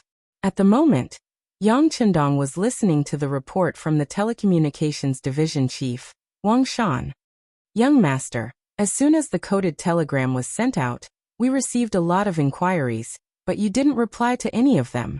Do you think there will be any problems?" Wang Shan asked nervously. He could understand the young master's thoughts. He could use this matter to test some people, but what if he overdid it? If there was a problem with Yang Xie's situation, the gains would not make up for the losses. What? Do you have doubts about the young master's judgment of people? Yang Chendong said with a smile. But as soon as he finished speaking, he felt something. He glanced at Yang Lu, who was kneeling on the ground, and shut his mouth. Wasn't this a ready-made example of an error in judgment right in front of him? Speaking of which, using Yang Lu was different from using other generals and provincial governors. Yang Lu was a servant of the Yang family. He was used because of his good performance in the past. But since he made a mistake, he was also sidelined and placed in the Southern Ming Dynasty to organize intelligence. It seemed that the task was heavy, but in fact, Yang Chendong had no intention of sending troops to the Southern Ming Dynasty. In addition, there was not only the Security Bureau in the Southern Ming Dynasty, but also the existence of the CIA. Yang Lu's power had been greatly weakened. After discovering Yang Lu's conspiracy, if it were not for the fact that he wanted to wipe out all of Yang Lu's forces, he would not have taken this risk. Therefore, Yang Chendong no longer had any trust in Yang Lu. If it were not for the fact that he wanted to take this opportunity to find out those who opposed him, he would have dealt with them long ago. This could not prove that Yang Lu had misjudged him. After all, if it were other people, they would have died because of the mistakes they made in the beginning city. How would they have the chance to do this? So seriously speaking, Yang Chendong's judgment was still good. For example, the provincial governors and generals he appointed in the provinces were all killed in blood and fire. They were also given the opportunity to control a region after careful consideration. But for such people, what was their temperament? How was their ability? Yang Chendong couldn't say that he knew everything, but he could be considered to have seen through 80% of it. As for the remaining 20%, there were two major departments, the Security Bureau and the CIA, monitoring their performance at all times. This also made Yang Chendong feel more assured to use them. Chapter 1656. Because of this, Yang Chendong didn't believe that they would betray him. Perhaps one day, when it was proven that he was no longer around, some of them would be tempted by others to betray him. But now they definitely wouldn't. And this time, the main target of his probing wasn't them, but his successor, Yang Bo. Theoretically speaking, Yang Bo was only 11 years old and shouldn't be under so much pressure. This was because people of the same age were playing happily, and many of them were even acting spoiled in front of their parents. But so what? Different people's fates were different. Since you had to bear so much, you had to be able to withstand the pressure. Keep an eye on Yang Bo's movements and the others. Report back immediately if there's anything. Yang Chendong thought for a while and said to Wang Shan. He wasn't in a hurry to go back, but he wanted to watch the show from the sidelines. He wanted to observe everyone's performance as a bystander. Wang Shan immediately agreed. At this moment, there was a sound from the telegraph machine. The staff beside him immediately translated the contents of the telegram and sent it to the director, Wang Shan. After reading the contents, Wang Shan was delighted. He immediately presented the telegram to Yang Chendong and said, "Young master, there's news. Tian Hu sent a coded telegram." Oh. Hearing that it wasn't from his son, but from the world's first cavalry army's commander, who was also one of the 5 members of the military commission, Yang Chendong was curious. He took the telegram and read it. When he saw the contents, he couldn't help but laugh. It was also a coded telegram. Tian Hu's main idea was that he firmly supported Crown Prince Yang Bo. Before there was any news from Bugnam of Gojoseon, he represented the world's first cavalry army and the Army's 2nd Division to support all of Crown Prince Yang Bo's orders. And if anyone dared to have other thoughts at this time, as long as Chang Shitzi gave the order, he would lead the army and come. At that time, no matter who the opponent was, he would not let go of anyone who caused trouble. He would kill them all and clean up the family. Tian Hu was not only Yang Chendong's student, but also a fierce general. In terms of battle prowess and influence, he was one of the best in the entire army. There wasn't a single Yangxia general who didn't know about Tian Hu and the reputation of the world's #1 cavalry army. Many of the original leaders of the #1 army in the world had now become the backbone of other armies, especially Bai Shuang, Tianfeng, and the others. They had even become first-rate great generals, and had become existences akin to feudal officials. In a way, Tian Hu's incident also represented their attitude. This made Tian Hu's influence even more rare. Now that he had made a name for himself and brought the 2nd Division of the Army's Cold Front Division to fame, his influence was naturally huge. It was not hard to imagine that anyone with some ulterior motives would become obedient after seeing this coded telegram. And with Tian Hu being the first to take the lead to support Yang Bo, presumably, there would be more and more people who would respond. This way, the overall situation would be stable. The reality was just as Yang Chendong had expected. Soon after, the governor of East Europe and the commander of the new 2nd Army, Shi Bi, also sent a coded telegram, making the same decision as Tian Hu. Not only that, she also expressed that she would, like Tian Hu, attack anyone who wanted to harm Yang Xie, including those ambitious officials in Yang Xie. It had to be said that back then, Yang Chendong had thought that Shi Bi had a good political vision. And now it had come true. Next, it was lively. The governor of East Asia and the commander of the 1st Army, Bai Shuang, the governor of India and the commander of the 2nd Army, Gongfeng, the governor of the 3 eastern provinces, Liaodong region, Lu Ji, the general Yi Ligong, the governor of Shaowei province, Yao Yingjun, the governor of the 3 southern provinces, and so on all sent a coded telegram to express their attitude. Then some individual leaders such as the Army's Cold Front Division, the Navy's Cold Front Division, including Yang Xie's military commission member, the Navy's deputy commander, Gao Xiong, the Army's deputy commander Leng Song, the Air Force's deputy commander, Tianyu, Yu Mian, the new Army's commander, Su He and so on. They all expressed their support for Yang Bo and attacked him. They also publicly stated that they would not accept the so-called decree of the Southern Ming Emperor. Telegrams after telegrams were sent to Yang Chendong. As Wang Shan read them out word by word, his expression naturally became better and better. On the other hand, Yang Lu and Chao Jixiang, who were kneeling on the ground, had ugly expressions. Especially the latter. He had even begun to think about what kind of pressure the failure of this plan would bring to the Southern Ming Empire. If it was him, he could use this as an excuse to send troops to the Southern Ming Empire. After all, Zhu Qizhen's personally drafted imperial edict was now in Yang Chendong's hands. Just based on the fact that Zhu Qizhen wanted to establish Bugnam of Gojoseon, it was enough reason to send troops. Young Master, all the cabinet elders have also sent telegrams to express their support for Yang Bo. Then eldest Crown Prince Yang Bo also sent a coded telegram. Wang Shan looked at the newly received telegrams and his face was filled with joy. Oh, what did Boer say? Yang Chendong was interested. Eldest Crown Prince said that he firmly believes that Imperial Father will be fine. He wants all the military departments to carry out their duties and not be disturbed. If something happens to Imperial Father, he will take up the heavy responsibility and send troops to the Southern Ming Empire first. Wang Shan read the contents of the telegram. Yang Chendong nodded continuously after listening and said, "Not bad, he knows that the conflict has shifted. Very good." Yang Chendong was indeed very satisfied with this move. By sending troops to the Southern Ming Empire to avenge himself, he would have enough time to sort everything out. In this way, after dealing with the Southern Ming Empire, many things would naturally fall into place. The new throne would also be stable. Seeing that Yang Chendong seemed to be in a good mood, Wang Shan asked tentatively, "Young Master, do we also need to send a telegram to announce to the world?" "Don't be anxious. Let's wait for a while." Yang Chendong's gaze fell on Yang Lu, who was kneeling on the ground.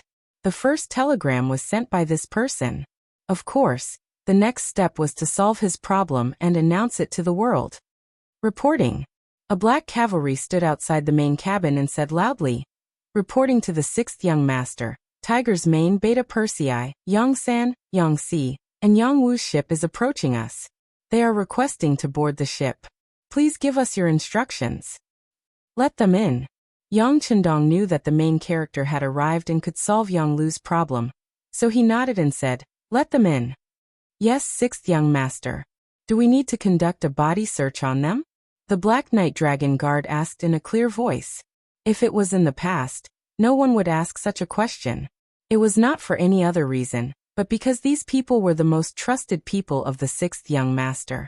They were people who could be trusted. Even if someone had a problem, they would not have a problem. But now, after the incident with Yang Lu, no one dared to think that way. That was why they asked for such a request. No need, they are still young master's servants. They will always be my servants, Yang Chendong said with an unhappy expression. Understood. The Black Knight Dragon Guard who asked for instructions quickly retreated. Ba Daojiang, who was standing in the main cabin, was so shocked that he quickly apologized. Sixth young master, the brothers below are just doing it for your safety. Please don't take it to heart. I know they are doing it for my own good. But Yang Lu is Yang Lu. He is not the same kind of person as them. Don't say such things again in the future. Yang Chendong waved his hand and interrupted Ba Daojiang's words. However, he knew very well that some things had happened, and it would be very difficult to go back to the beginning. This could be felt by Tiger's Mane and the others who were about to board the ship. Originally, their ship was close to Yang Chendong's main ship, but when they wanted to board the ship, they were stopped by the Black Cavalry. Although they did not point their guns at Tiger's Mane and the others, the serious look on their faces when they held their guns was very different from before. As the supervisor of the Black Cavalry, Beta Persei's expression was very ugly when he saw his brothers treating his brothers like this. He could not help but scold them out of habit. What are you doing? Can't you recognize us? Where did your eyes go? After all, he had been in charge of them for so many years, so he still had some authority. This shout made several Black Cavalry involuntarily put down their guns. However, there were still some Black Cavalry who were still holding their guns and staring at Beta Persei and the others. Their gazes were more of scrutiny. Seeing that there were people who were not convinced, Beta Persei was unhappy. He wanted to board the ship and kick the Black Cavalry. Of course, he would not really kick them, but he should at least teach them a lesson. Okay, second brother, things are different now. Yang San, who was always clear-headed, shook his head and reached out to grab Beta Persei. Yang Si also came forward and whispered, "Sixth brother has put us all in a lot of trouble." As soon as these words entered Beta Persei's ears, he remembered something and his expression became a little ugly. But in the end, he suppressed the impulse in his heart and stood in place, waiting for orders. Tiger's Mane looked at everything that was happening in front of him, and could not help but feel sad. This was something he had never thought would happen. But now because of Yang Lu, it really happened. At this time, he had to admit that he had brought this upon himself. Fortunately, they did not have to wait for long before the Black Cavalry came and invited them to board the ship. As the leader, Tiger's Mane did not board the ship immediately. Instead, he asked carefully, "Do we need to be searched?" This sentence sounded like a joke, at least Beta Persei thought so. They were the young master's servants and could directly address Yang Chendong as young master. In the entire Yangxia, only they and the telecommunications director Wang Shan, who was later trusted, could do so. Was this search not a joke? Who would have thought that the Black Cavalry would actually answer? Logically speaking, it should be done, but the sixth young master said that there's no need. He said that you are still the most trusted people. Chapter 1657. It was still 2 words, especially with the emphasis on the pronunciation, but in the ears of Tiger's Mane, Beta Persei, and the others, it was completely different. At this moment, they also began to face reality. This time, Yang Lu's matter was too big, so big that they didn't know how long it would take, or even if time was enough to reverse the situation. Thank you very much. Tiger's Mane's face showed a trace of a bitter smile, and took the lead to board the ship.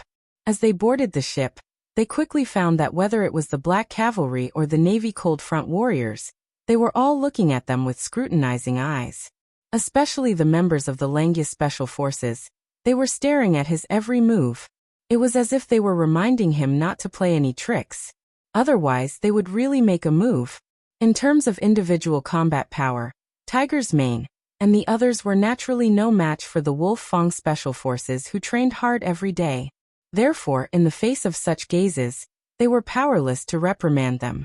If it was in the past, if someone dared to stare at them like this, they would probably directly attack, and the other party would not dare to fight back. But now, forget it, it's better not to mention it.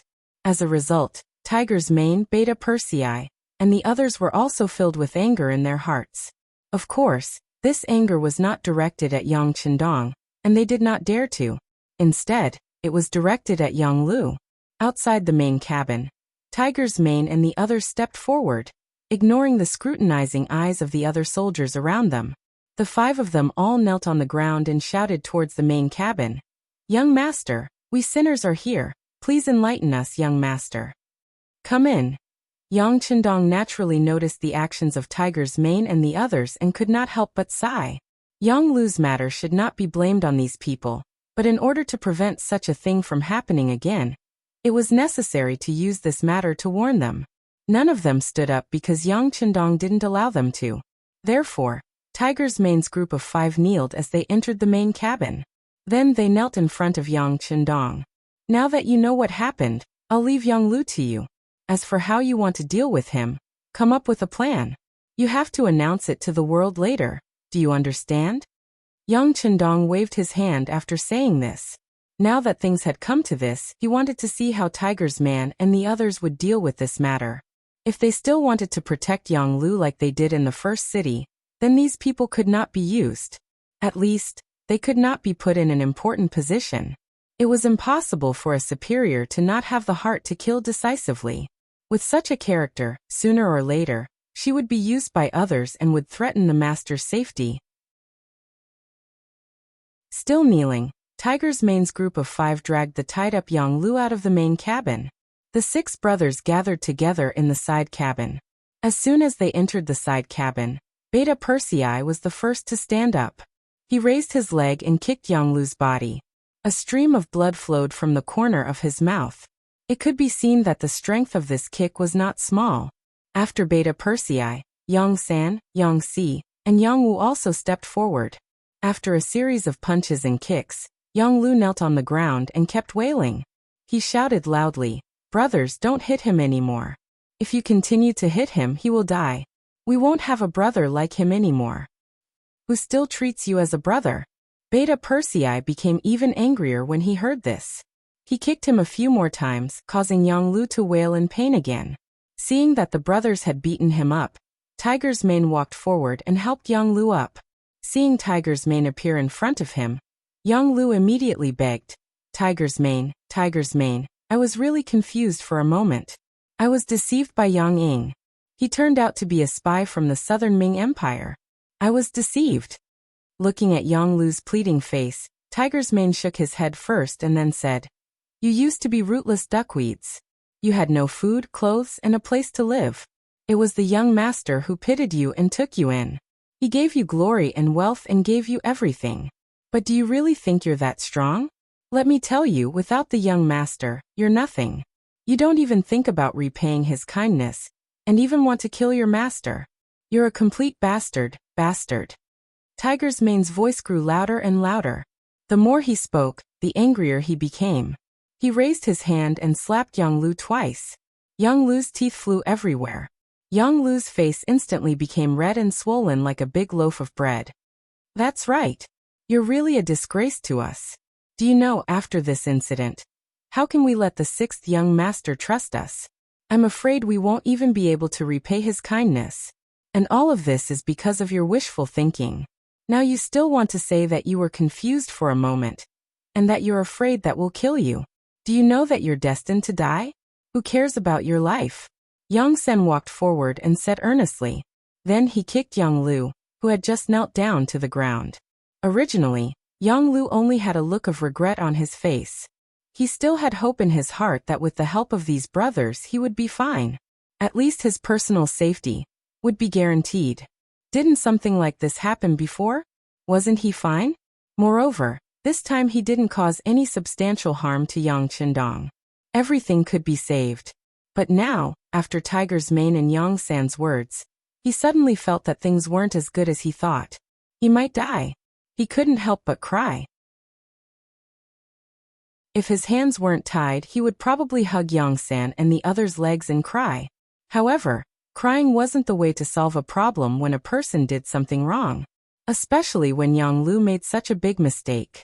He actually wanted to capture the young master, and even wanted to kill the young master to replace him.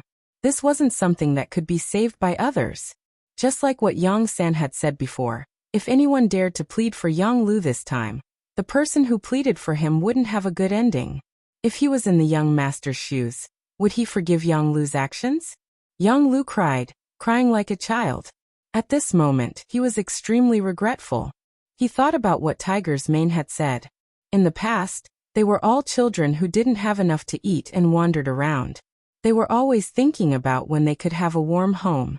They were already very satisfied. If they could eat hot meals, it would be a great gift from the heavens. But he didn't know when it started, but his ambition became bigger and bigger. Eating good food, drinking good wine, and having different women serve him every day. These were no longer enough to satisfy him. He wanted more. He even dreamed of becoming a king with a different surname. He even wanted to take the powerful Yang Xia as his own. Now that he thought about it, if this wasn't wishful thinking, then what was? If it wasn't for Yang Qindong's reminder, he wouldn't even know that his most trusted butler, Yang Ying, was actually a spy from the southern Ming Empire. Thinking about how terrifying it was, he was afraid that if he really became a king with a different surname, he wouldn't be far from death. Would Chao Jixiang and Yang Ying keep him alive once the Yang faction was completely destroyed, and he was no longer of any use to them? Also, he realized that he had thought of things too simply. Even if Yang Qindong was no longer around, could he become a king? His master had a descendant. With such a promising eldest son like Yang Bo, his ambition would not be realized. This could be seen from the coded telegrams that he had just heard. At this moment, Yang Lu realized that he was like a clown who had been daydreaming all this time. To think that he was still wandering in his dreams, unable to extricate himself. Now he had become a prisoner. Even his brothers who doted on him the most wouldn't care about him anymore. He could imagine what kind of end he would end up in. He probably couldn't even ask for a quick death. When he thought about death, he thought about how his brothers didn't save him. At this moment, Yang Lu started to become stubborn. He suddenly stopped crying and raised his head to look at Tiger's mane, Yang San and the others. He said angrily, "You are all people who are afraid of death. You didn't save me when I was dying. You are heartless and ungrateful. Today, I, Yang Lu, have such an end. I'm afraid it will be your turn next time. So saving me now is saving yourselves.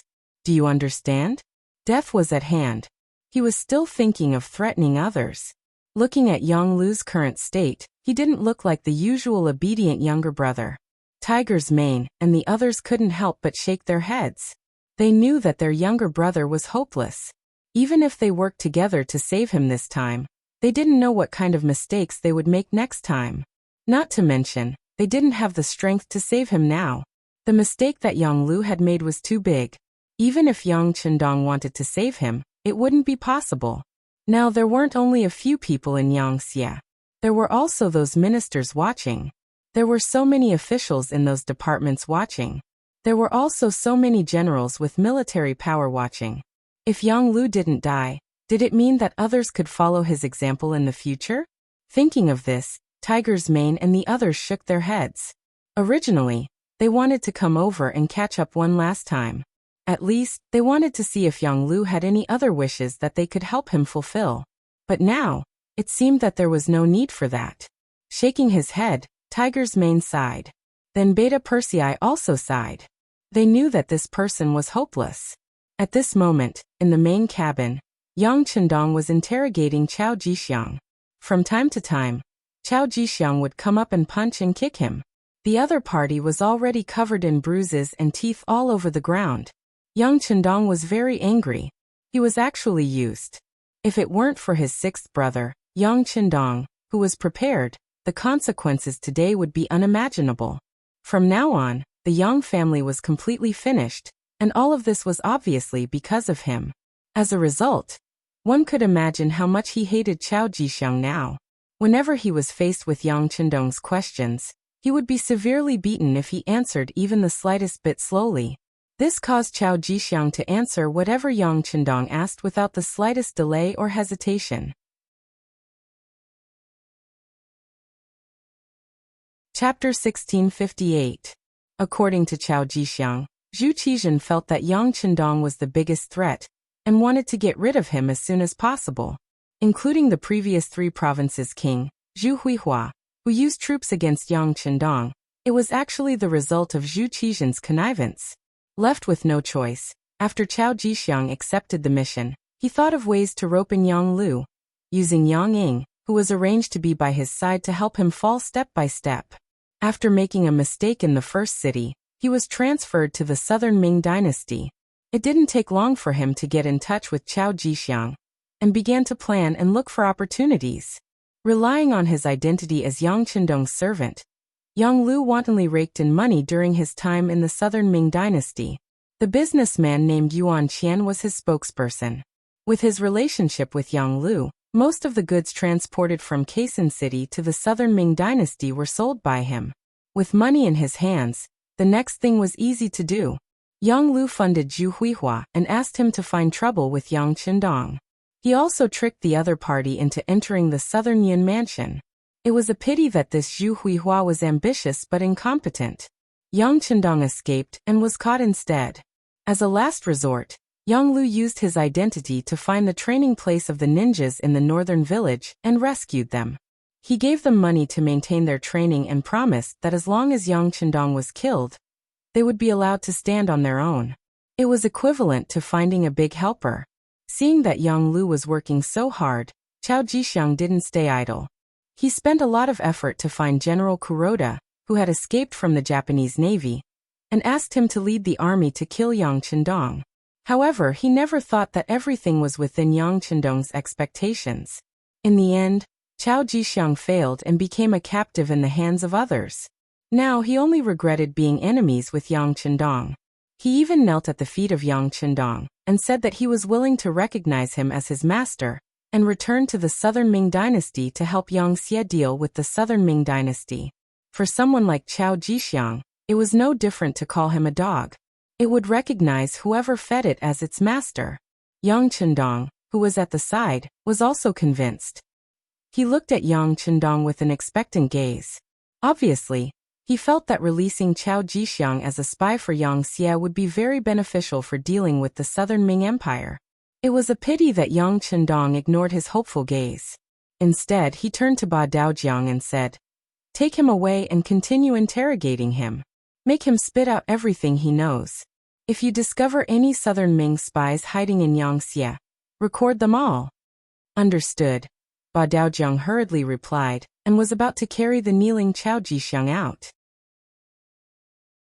Unexpectedly, Yang Chendong added, "The interrogation can be more intense as long as he doesn't die. If he really dies, then so be it. Just don't let him play any tricks." Yes. This time, Ba Daojiang was considered to have received an imperial sword. Naturally, he knew what to do. He had long heard that the Langia Special Forces were very good at interrogating people. This time, he would be able to learn and observe properly. After Ba Daojiang left, Yang Yang, who was left behind, was puzzled. "Fourth brother, why don't you let Chao Jixiang work for us? He's an ingrate.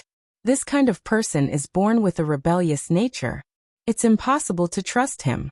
All right, fourth brother, you must be tired. Go to the side cabin and rest for a while." Yang Chendong interrupted his fourth brother. In history, Chao Jixiang was a rebellious person. When he was under Zhu Qiyu, he wanted to save Zhu Qizhan from the Ying sect. In the end, he did it and rose to a high position. However, in the end, he still rebelled against Zhu Qizhan and was killed. Knowing that he was such a person, he still used him. Wouldn't that mean that he had to be on guard all the time? How tiring would that be? Not to mention, Yang Chendong had already arranged for Mao Mu to stay in the Southern Ming Palace. This person had been hibernating all these years. It wasn't that he didn't have the ability. It was just that he didn't want to show off. Now that Chao Jixiang was no longer around, the eunuch group would probably have to be reshuffled. At this time, as long as Mao Mu was given a sum of money, this person might be able to play an important role. Since that was the case, what was the use of keeping a despicable person like Chao Jixiang? Yang Chendong didn't know about this. He only knew that his suggestion wasn't accepted. In addition, this time he trusted the despicable person so easily that something almost happened to Yang Chendong. With this, if it was someone else, even if they didn't die, they would be half dead. However, he was Yang Chendong's fourth brother. Naturally, he wouldn't do anything to him. However, it could also be seen that his ability was only so. He wouldn't be able to do anything big. Forget it. Since he had seen through his ability, he didn't need to care about anything in the future. He could just be a rich man with peace of mind, relying on the fact that he was Yang Chendong's fourth brother. As long as he didn't care about politics, then in the future wouldn't he be able to eat and drink well, living a carefree life? Yang Chendong had thought it through, so he strode out. It could be imagined that this person would retire from politics from now on. As soon as Yang Chendong left, Wang Shan came over to report the results of the naval battle.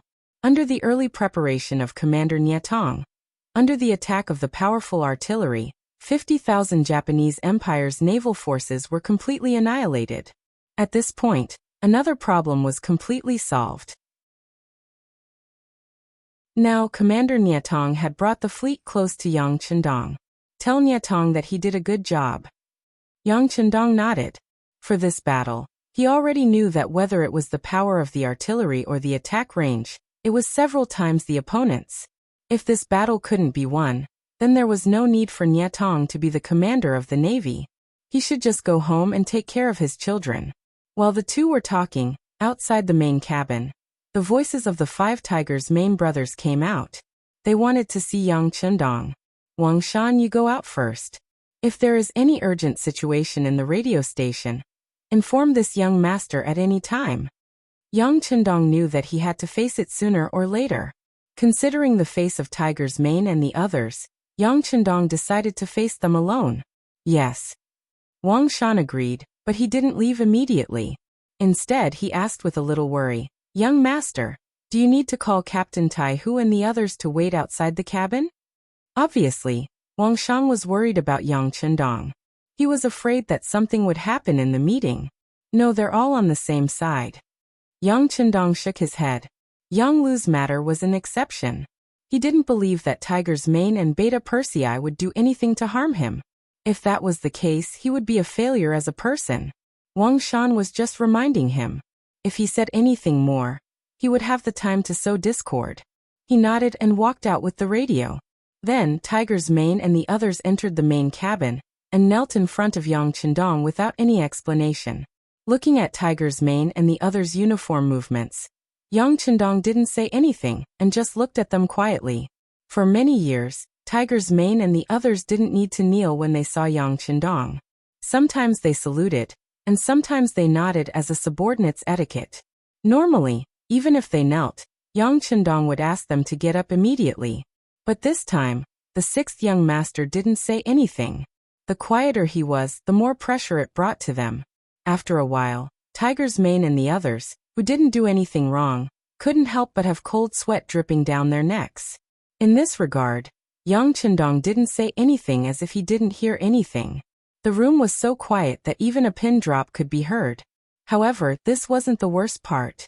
The worst part was that outside the main cabin was also quiet. Badeo Jiang, Tiger's Mane, and the others had already removed all their defenses.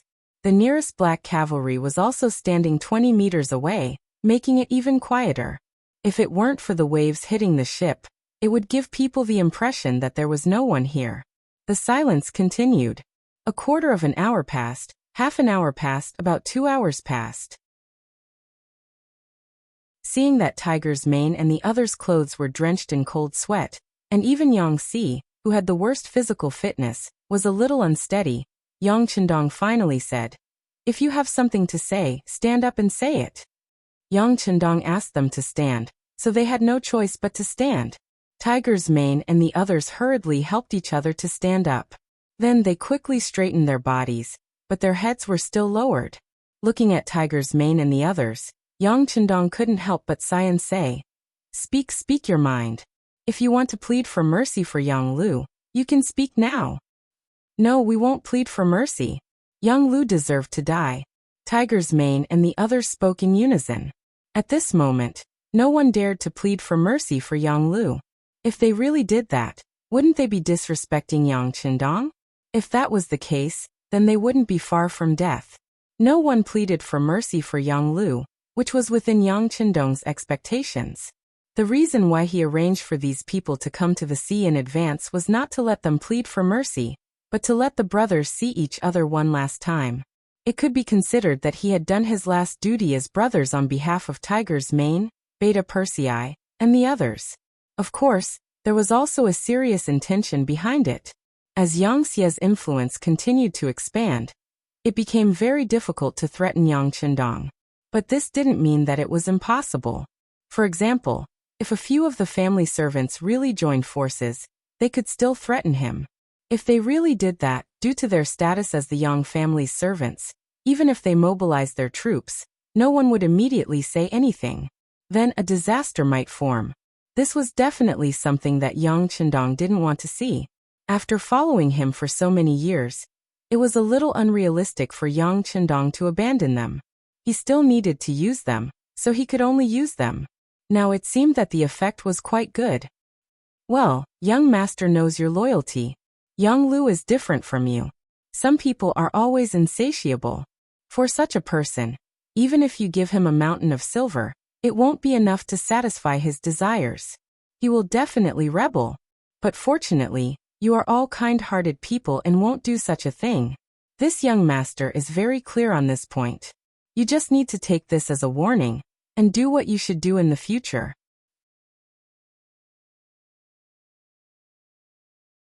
Chapter 1659. Hearing this, Tiger's Mane and the others were touched. Tears flowed down their cheeks as they agreed in unison. Good. Now there are two things that you need to do. First, interrogate Yang Lu and see if he has done anything else that we don't know about. If there is anything else, you must find out who it is. Don't be soft-hearted. The second thing is to deal with Yang Lu. He must die, but how do you want to deal with his family? Come up with a plan now. Over the years, Tiger's Mane and Yang Xie's servants all had their own families. And they all had more than one wife. It was the same for Yang Lu. There were more than 20 recorded wives, and naturally, there were many children. Yang Sen had done a count before. Among them, there were 7 males and 9 females. It could be said that they had a lot of children.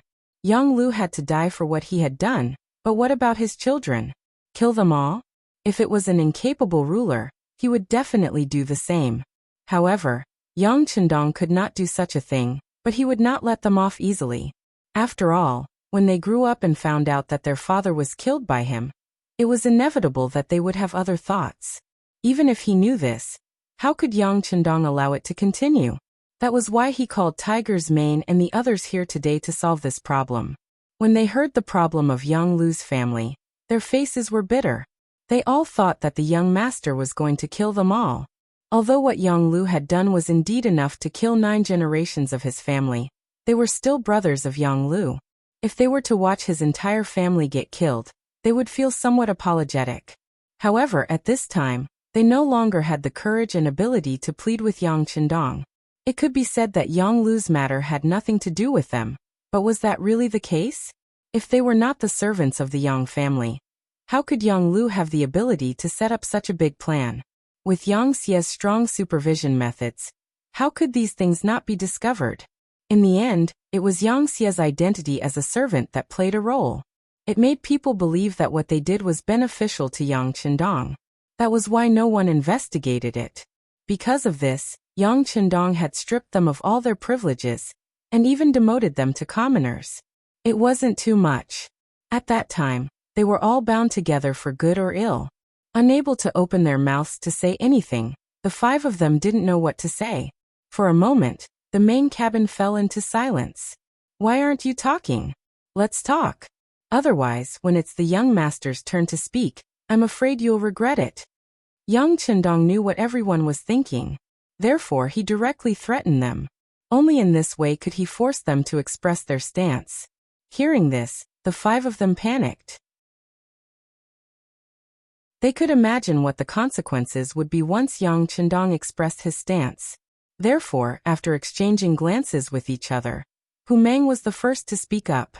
Young master, logically speaking, what Yang Lu has done is not overboard with his family.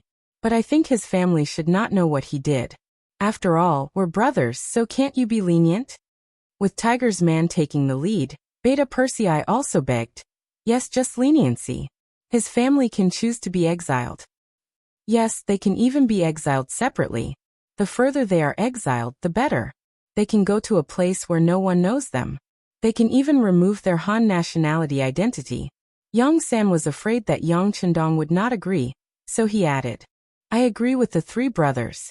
We can separate all our family members and send them to a remote place. Yang Si and Yang Wu also expressed their opinions. Basically, they all had the same idea. After the five of them expressed their opinions one after another, they fell silent again. They only looked at Yang Chendong nervously, waiting for the young master's final decision. Yang Chendong did not say anything immediately. Instead, he first looked at the five of them with a scrutinizing gaze. No matter who his gaze fell on, that person quickly lowered their head, as if they had done something wrong and did not dare to look at him. After an unknown amount of time, Yang Chendong finally sighed and said, Forget it. Since you all care so much about your brotherhood, I can't say anything about the young master. I'll allow it. Yang Chendong finally expressed his stance and agreed with the five of them.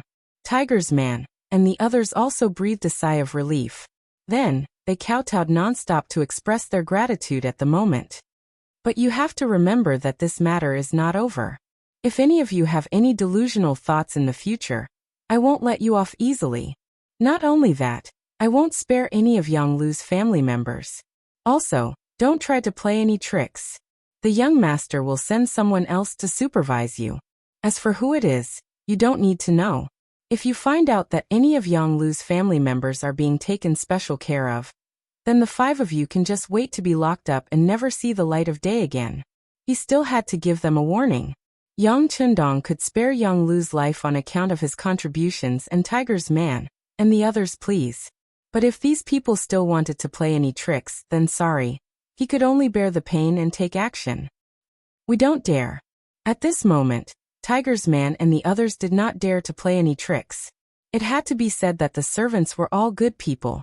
Other than Yang Lu's betrayal, the five of them were all loyal and devoted, even until death. Seeing that the beating was almost done, Yang Chendong knew that he had to comfort them. Otherwise, if everyone worked with emotions, then he would be the one at a loss. Then he changed to a peaceful tone and said, If you want to talk about Yang Lu's matter, it's purely his own fault. Now that we've found out that the five of you did not participate, this makes the young master feel very gratified and happy. No matter what, it proves that you're all loyal and trustworthy. Next, I hope that you guys will continue to work hard.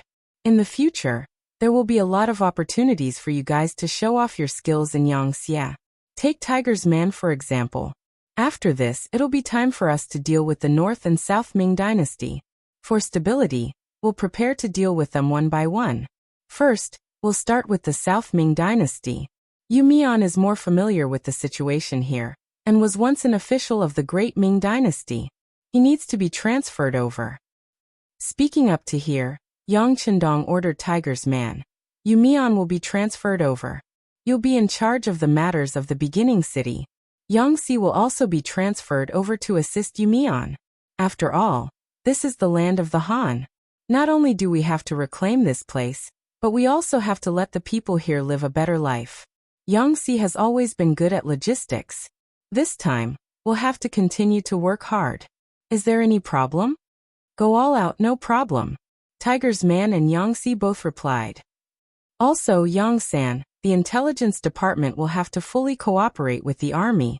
This time, the South Ming Dynasty sent an observation team to Crimson City. They've gained quite a lot, and the people's hearts are fluctuating. However, this will definitely arouse Zhu Qizhen's suspicions.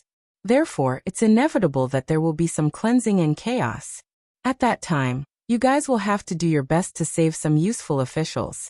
After all, if we want to manage this huge Yangxia, we still need Han officials. Understood, young master. I promise to complete the mission. Yang Sen also replied respectfully. Yang Chendong nodded, then his gaze landed on Yang Wu and said, The South Ming Dynasty's observation team will come to Crimson City soon. You're already familiar with how to arrange and protect their safety. This time, you have to do a good job of receiving them. Yes, young master, don't worry. Yang Wu immediately expressed.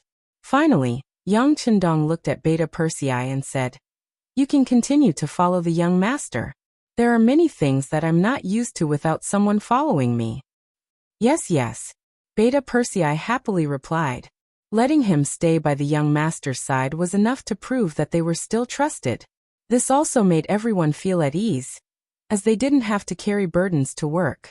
After having a heart-to-heart talk with Tiger's Mane and the other four, Yang Chendong seemed to be a little tired and waved his hand. "Then you can all go and do your own things. Young Lu's matter must be resolved today."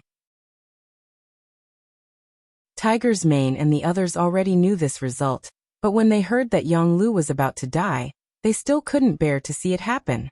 However, they also knew that this was already the best result. At least their families' lives would be saved. This was already Yang Chendong's mercy.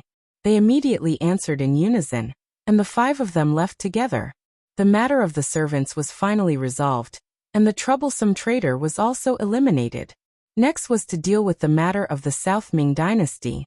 At this moment, Yang Chendong's gaze seemed to have crossed the sea and landed on Yingtian Prefecture. He really wanted to know how Zhu Qizhen would react after knowing that Qiao Jixiang's mission had failed. South Ming Dynasty's capital palace. Zhu Qizhen had been restless since he woke up in the morning. He knew very well that today was the day he would have a showdown with Yang Chendong, and he hoped that Qiao Jixiang would succeed. In that case, Yang Chendong would no longer be a threat, and the mountain above the South Ming Dynasty would be gone. Not only could he continue to be the emperor of the South Ming Dynasty, but he could also find a way to unify the Great Ming Dynasty. A while ago, he received news that the Baiming Emperor, Zhu Qiyu, had not attended morning court for a while due to health reasons. This was definitely a good opportunity for Zhu Qizhen. He could imagine that without Yang Chendong and Zhu Qiyu as opponents, who else in the world could go against him? Speaking of which, Zhu Qizhen also had some confidence in himself. At least he could be considered a capable emperor.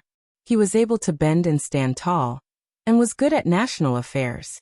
This was what history recorded about him. Just like when he was captured by Yes Hen of Wara, he could use his charisma to make others not dare to offend him, and even worship him like an ancestor. This was the display of a gentleman and an emperor.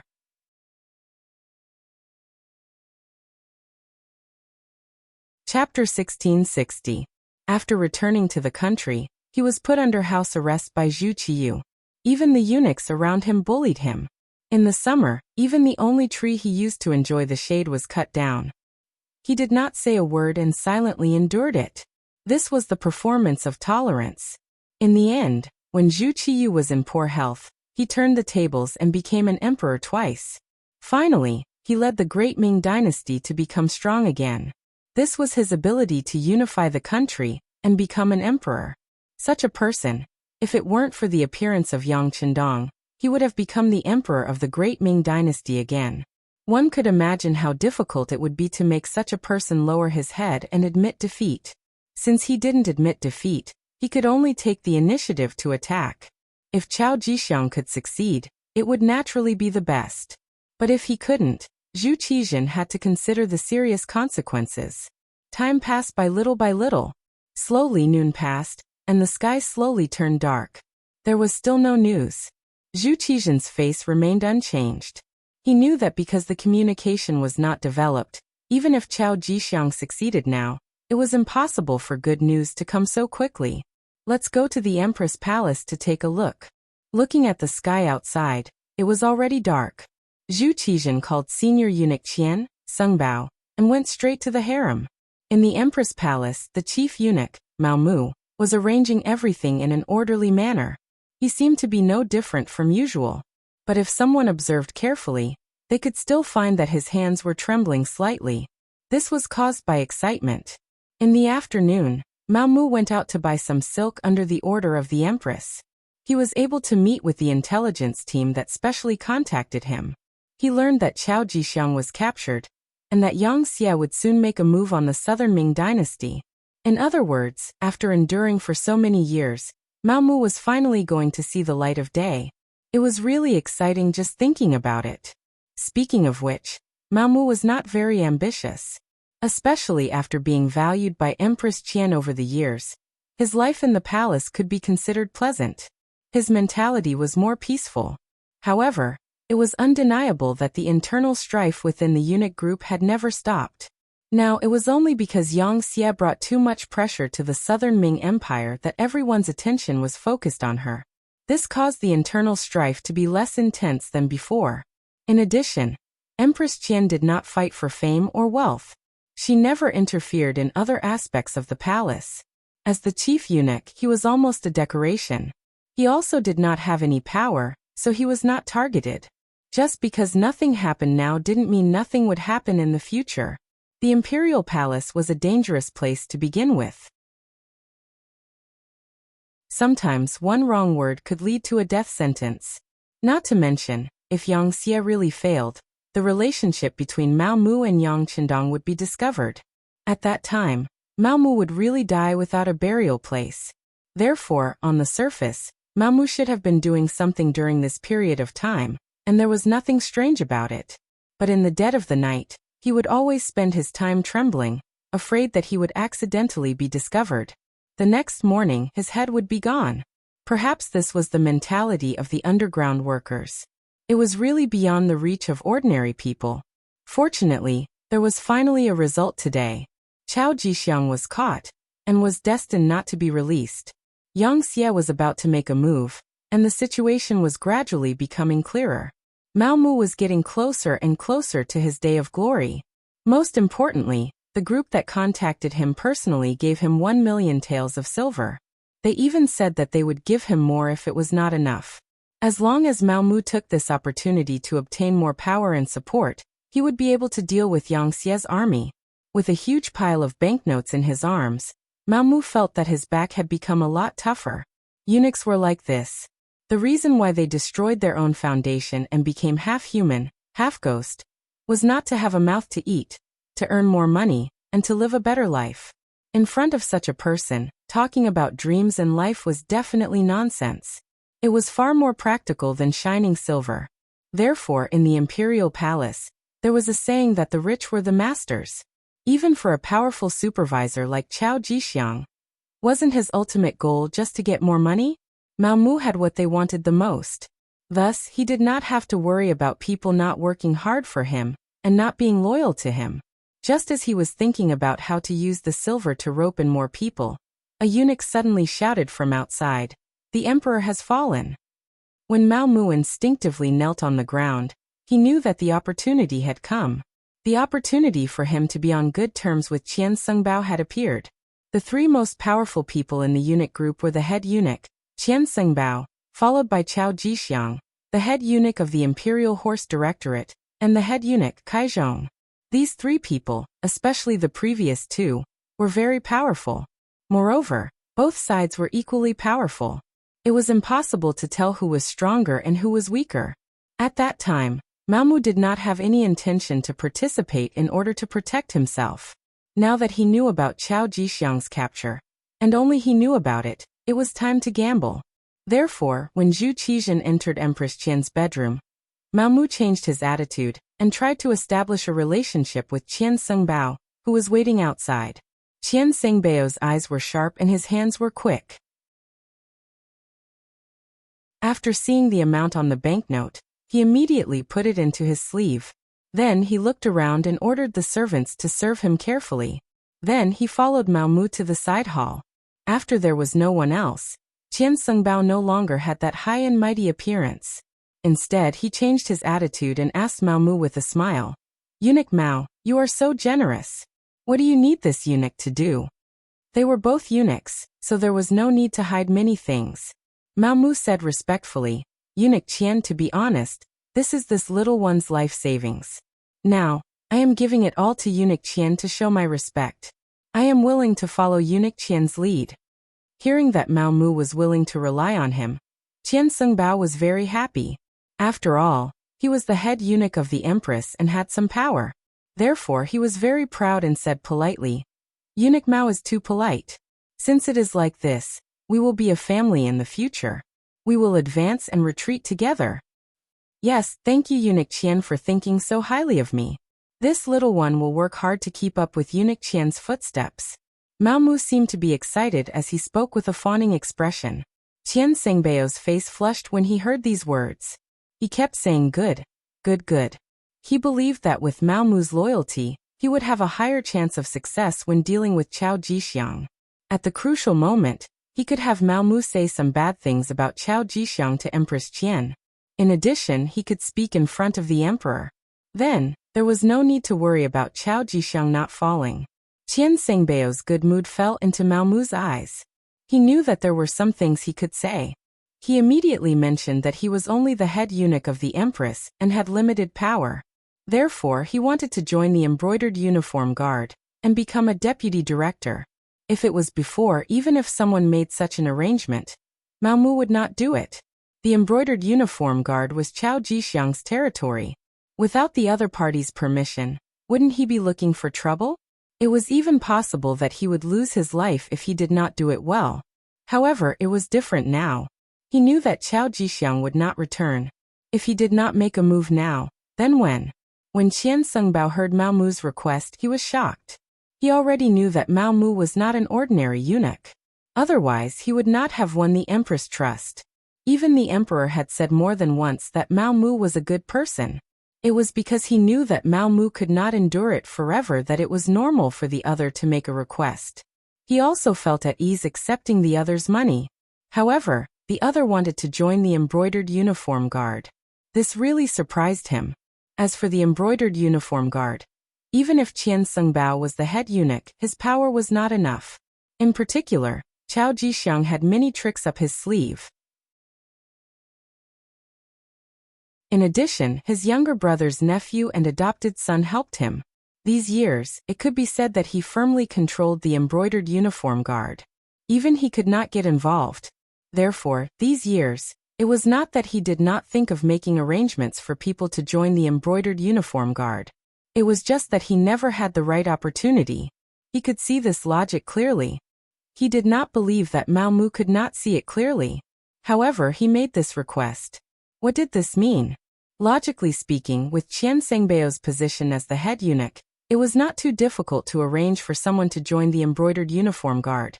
Even if it was a deputy director. First, the embroidered uniform guard was originally the eunuch group's private land. In terms of official position, he as the head eunuch, could naturally manage and arrange personnel. Second, Mao Mu's qualifications were enough. He had been the empress's head eunuch for more than 10 years. His rank had long been promoted. He could even be a director. There was also the most important third point. Qiao Jixiang was not at home right now. It seemed that the emperor had arranged for him to do some secret things. Now was an opportunity to arrange for someone without any obstacles. But the problem was, if Mao Mu went to the embroidered uniform guard, once Qiao Jixiang returned, would he have a good time? An outsider suddenly appeared in his own territory. At that time, it would not be easy for Mao Mu to safely withdraw. Since he had received the other party's money, of course he had to think for them. And eunuch Mao, the embroidered uniform guard is eunuch Qiao's territory. Once you enter, you will be arranged by this public security officer. I am afraid that he will have some thoughts. When the time comes and he really wants to argue, I am afraid that this duke will not be able to do anything. This was not an order, but a discussion. It was enough to prove that the 50,000 taels banknote was useful. At least, Qian Sengbao was thinking for Mao Mu. Many thanks for Qian Sengbao's consideration. This one has already thought about it. If I do not want to be unknown, then I must accept the challenge. So what if it was the embroidered uniform guard? In the end, Qian Sengbao was the head eunuch. How could this kind of power belong to Qiao Jixiang's family? If this goes on for a long time, I am afraid that there will be a day when the tail will grow too big, and it will threaten Qian Sengbao's safety.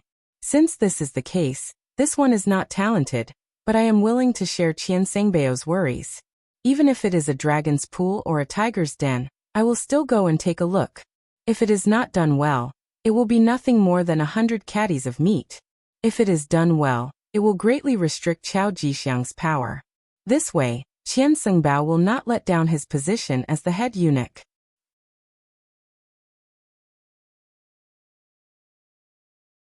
Chapter 1661.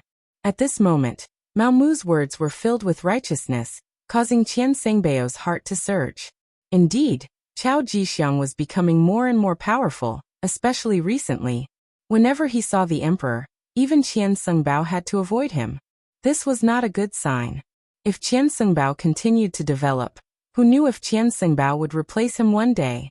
If that was the case, then he would be completely finished. As a eunuch, he knew very well that if he continued to be an ordinary eunuch, perhaps no one would do anything to him. However, once he fell from a high position, it was impossible to even ask for a complete corpse. Of course, eunuchs were not complete people, let alone complete corpses. Cough cough. Qian Sengbao, who had been thinking about how to break out of this situation, did not expect Mao Mu to jump out. Although the two of them were not very close, the key was that Qian Sengbao's rank was high enough. He did not need to do much about this matter. He only needed to report it to the emperor and record it in the records. With the face of the 50,000 taels of silver, and the ability to make Chao Jixiang unhappy, why would he be happy to do such a thing? The more he thought about it, the more advantageous it was for him. Looking at Mao Mu's expectant expression, Qian Sengbao finally made a decision. All right, I'll mention this matter to the emperor tomorrow morning.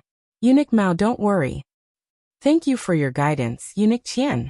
Mao Mu bowed like a subordinate. This made Qian Sengbao even more satisfied. The matter went very smoothly. Zhu Qizhan, who had rested at the empress's place for the night, woke up glowing in the morning.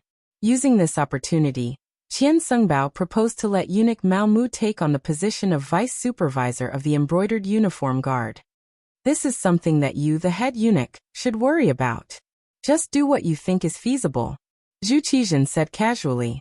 It was true that he relied on Chao Jixiang, but he had to be careful.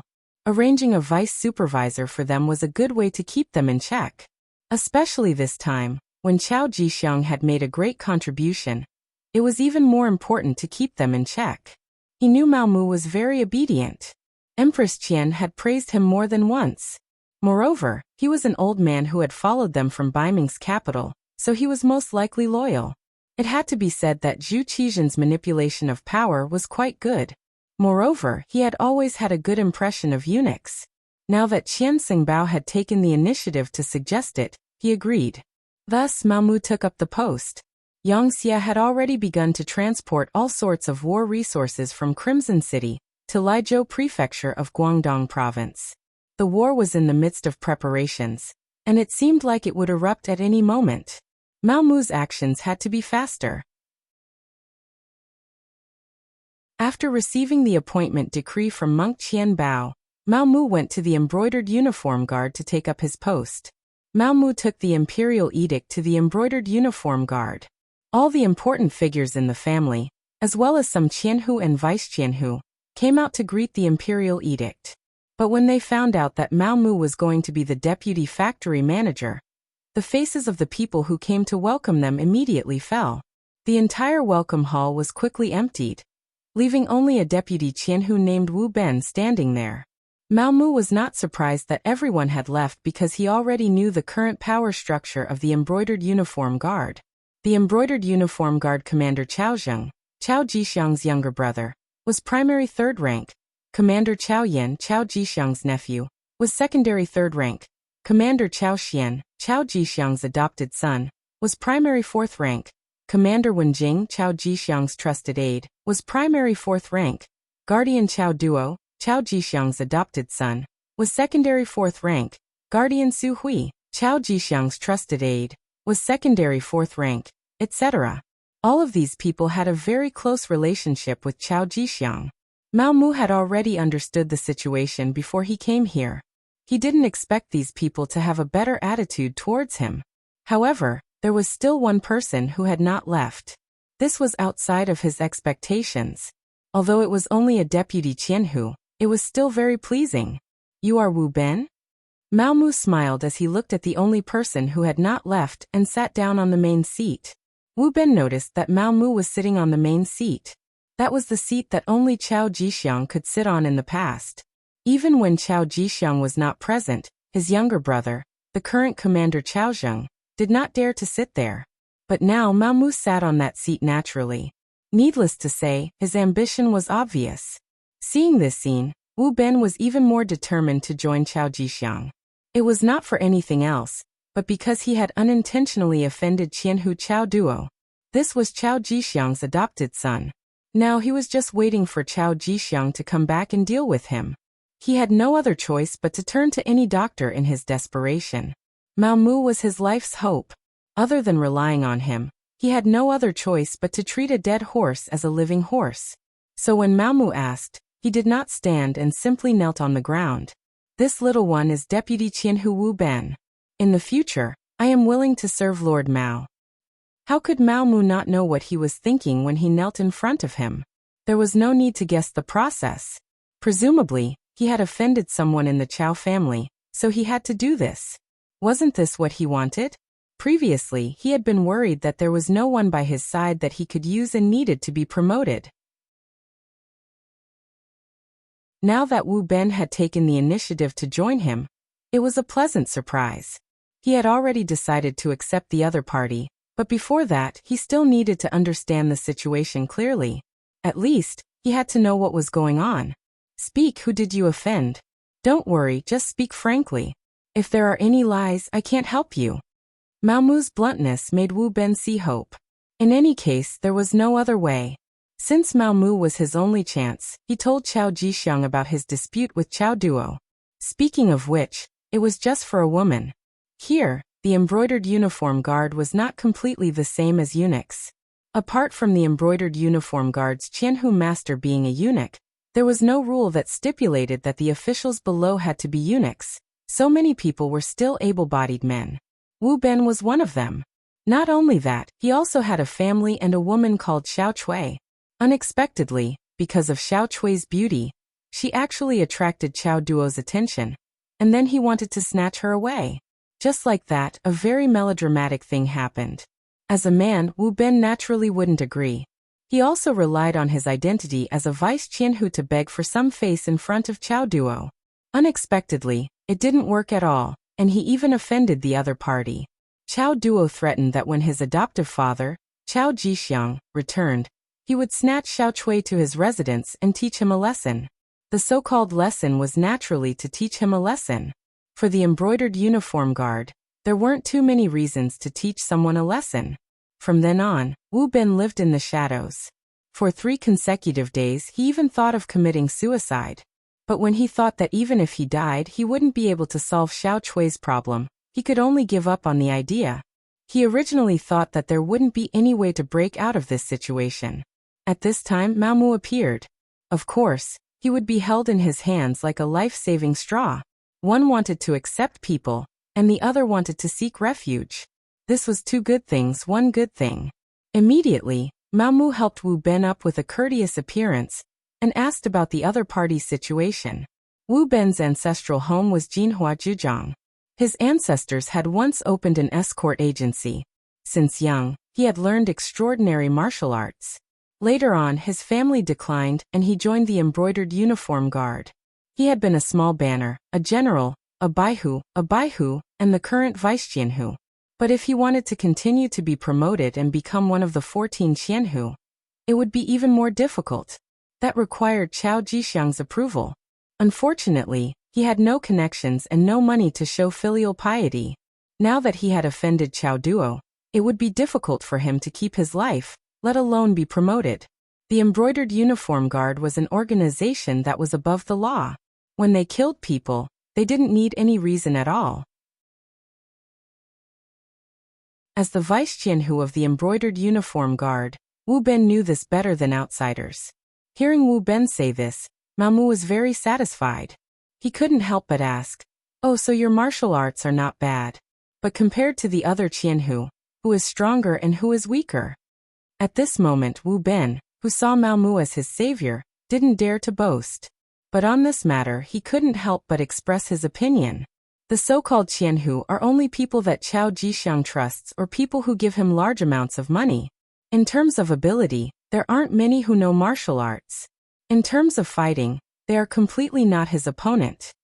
As if afraid that Mao Mu wouldn't believe him, Wu Ben said, "In reality, the people who really do things in the embroidered uniform guard are not commanders, or Qianhu. Basically, they are all people below the vice Qianhu rank, especially the general and small banners. Mao Mu also knew this. In the embroidered uniform guard, the small banners were in charge of 10 people, the general banners were in charge of 5 small banners, the Baihu were in charge of 2 general banners, and the Qianhu were in charge of 10 Baihu. According to the Ming Dynasty, the embroidered uniform guard was an independent guard office with a total of 5,600 people. A Qianhu had 1,120 people, and a Baihu had 112 people. This was the standard. But in reality, the number of people depended on the embroidered uniform guard's ability. In the mid to late Ming Dynasty, because there was no upper limit to the number of people in the embroidered uniform guard, the total number of people increased to around 60,000 to 100,000. The current embroidered uniform guard, under Chao Jixiang's leadership, had developed in a somewhat abnormal direction. The number of people had long since exceeded 10,000, which was more than twice the number set by the court. This gave Mao Mu more space to show off. If there were fewer people, it would be difficult to do anything big. Wu Ben's explanation gave Mao Mu a better understanding of the current embroidered uniform guard. He had already decided to accept Wu Ben as a person. First of all, this was the first person to rely on him, and it had to have a publicity effect. Second of all, this person was indeed a talent. In addition, he had already offended the Chao family, so he could use him without worry. But just relying on this person was definitely not enough. Mao Mu already had an idea, so he had Wu Ben follow him to the embroidered uniform guard's discipline prison. He wanted to go there to find someone useful.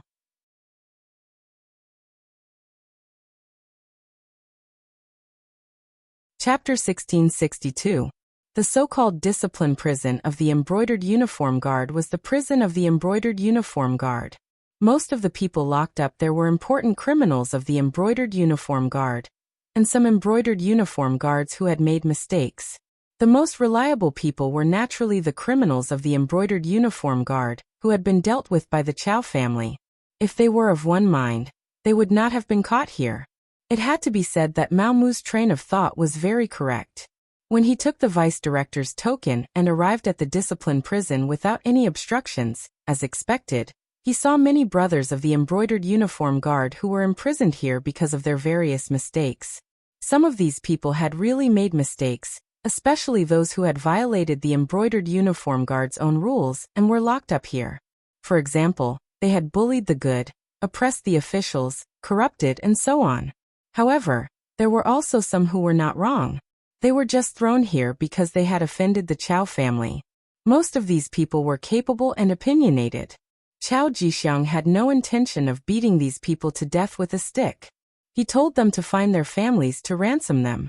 If they did not have any money, then they could only wait to be tortured to death. These people were the people Mao Mu was looking for. Shen Nantang, a local of Nanjing, was originally 100 households.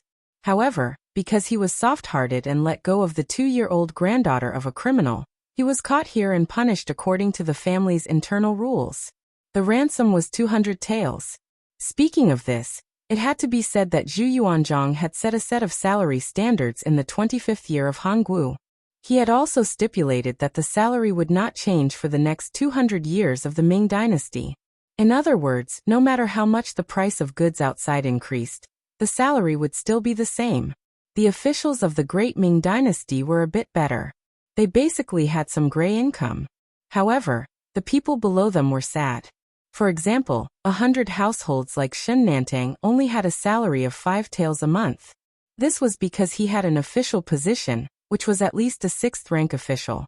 Moreover, the ransom of 200 taels was equivalent to him not eating or drinking for 3 years. How could he possibly have the money to do so? He could only be locked up here. One could even imagine that if it wasn't for Mao Mu's appearance, he would probably never have appeared until one day, when he died in it. Since Mao Mu had appeared, Shen Nantang could naturally be saved.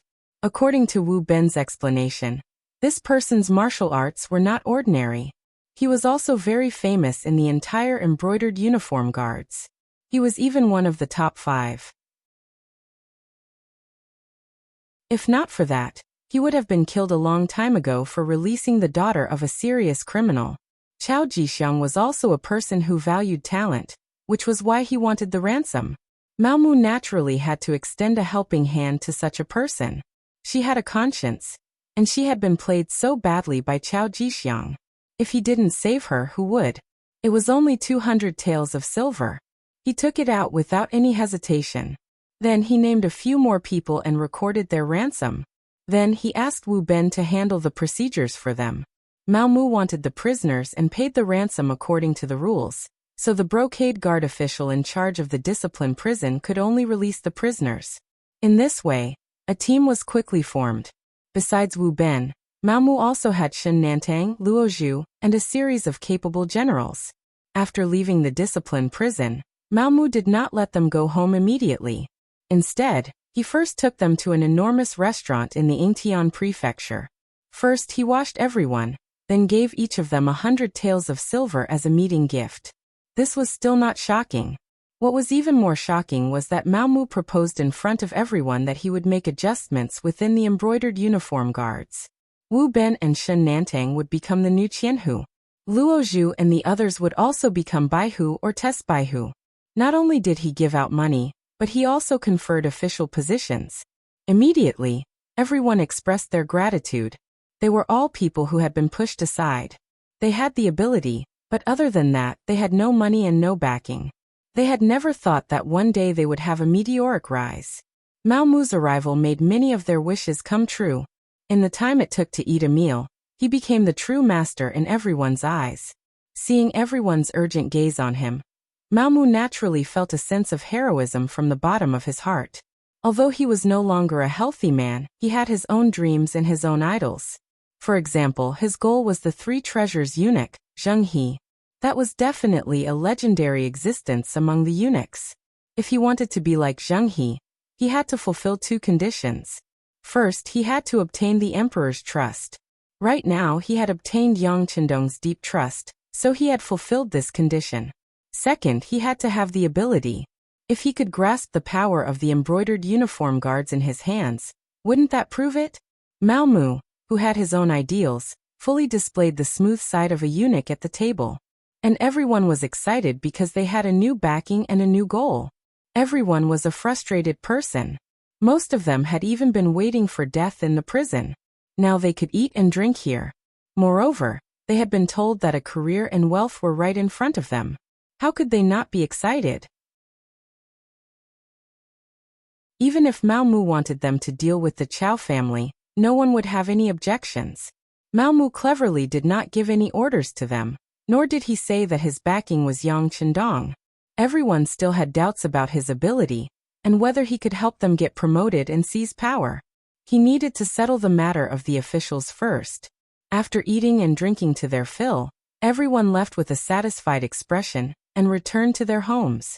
Now that they had money, they should buy some things for their homes and make some changes. Mao Mu also returned to the palace. He first went to the empress place to take a roll call. Seeing that there was nothing for him to do, he directly went to find Qian Sengbao. Ever since he received the 50,000 taels of silver from Mao Mu, the relationship between the two had become much closer. When he heard that Mao Mu wanted to see him, he naturally opened the door to welcome him. As expected, this time he still sent money. Although it was not much, 15,000 taels of silver still made Qian Sengbao beam with joy. Qian Sengbao, the 10,000 taels of silver were given by Wu Ben and Shen Nantang. One of them is a vice Qianhu, the other is a Baihu. They have enough qualifications. When they saw me, they asked if they could spend money to get promoted.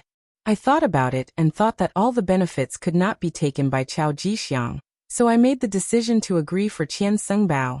There are also a few more, but they are all for Baihu and Zongqi. They are all very low-ranking officials. What do you think?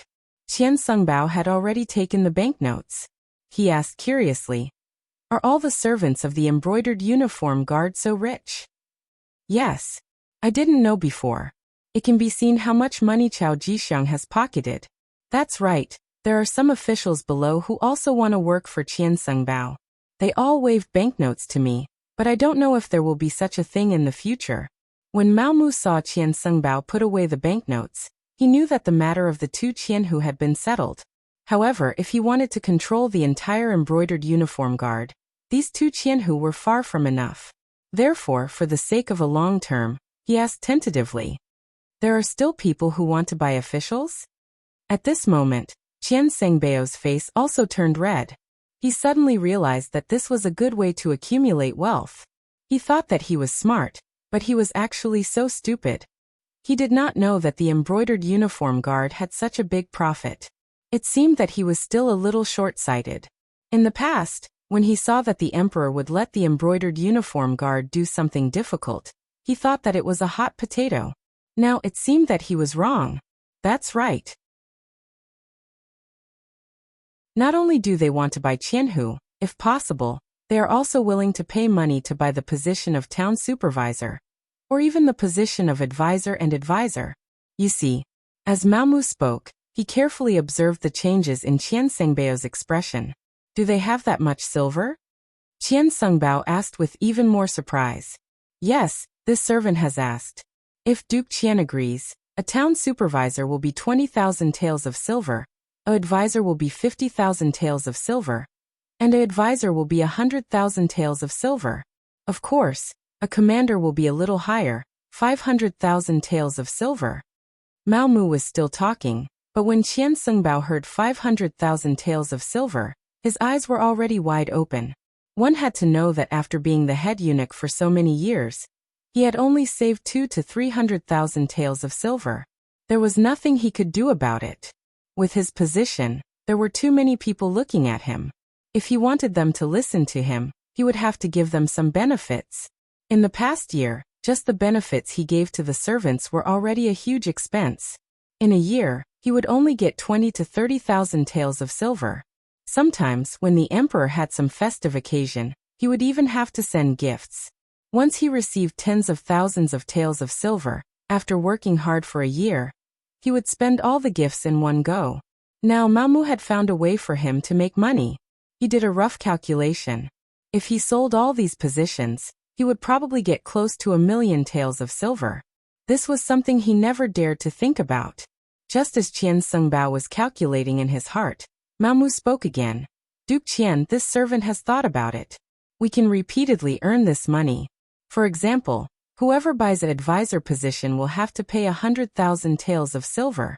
After taking the position, they will have to pay 10,000 taels of silver every month. For example, the advisor position is 50,000 taels of silver, so they have to pay 5,000 taels of silver every month. As for the commander's 500,000 taels, he would have to pay 50,000 taels a month. If they can continue to pay, they can continue to be officials. If they can't pay, they will owe at most a month before being removed from their position. In this way, we can earn a large amount of money every month.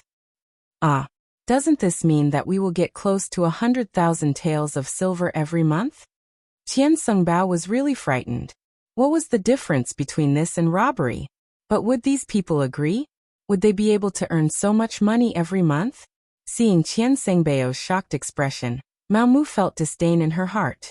It was only a small amount of money and he was already frightened. One had to know that Yang Chendong gave out 1,000,000 taels of silver every time. If it wasn't enough, he could ask for more. How bold was that? Moreover, this money was not a loss because once the Southern Ming Empire was annexed, this money would eventually return to Yang Xie's pocket. Right now it was just temporarily placed here.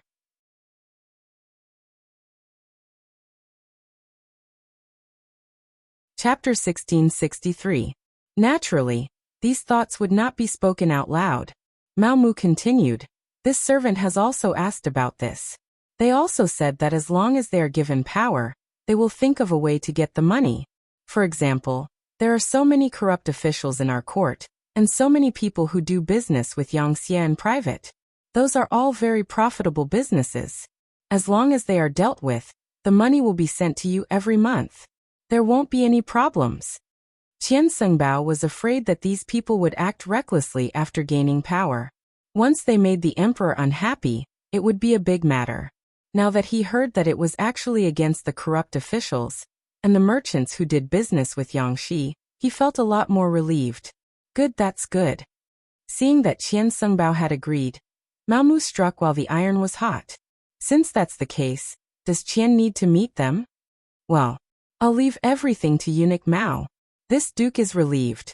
Qian Sungbao thought about it and decided not to meet them.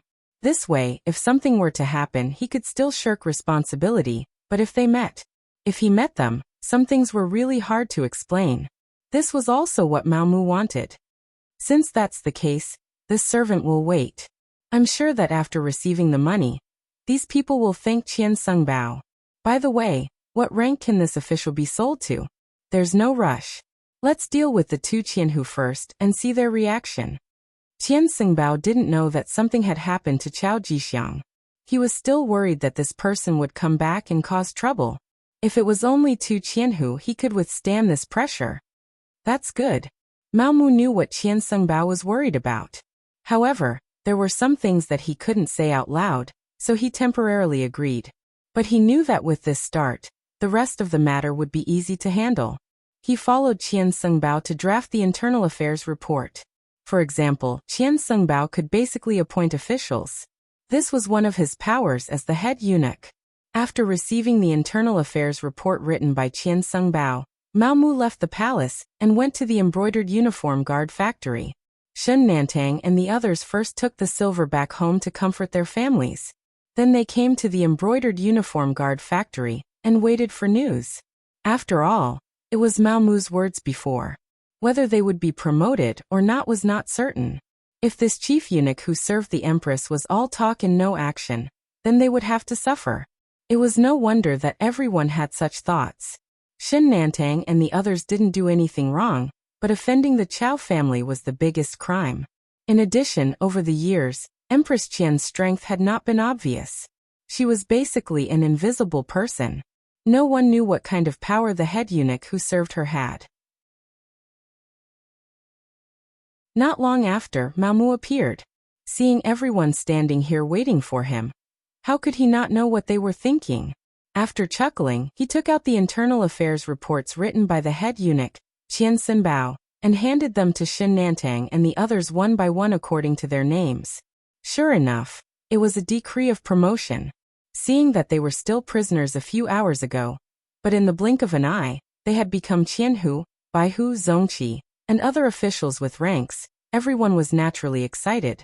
When they looked at Mao Mu, there was no longer any contempt in their eyes. Instead, they were burning with passion. At this time, Mao Mu put away the smile on his face and became very serious. This Gonggong has given you what this Gonggong promised. Next, it will depend on everyone's performance. Next, I will announce the mission. Shun Nantang, Wu Ben Luozhu, and the others immediately straightened their bodies. They were like an army that was about to be inspected. There are 3 main missions.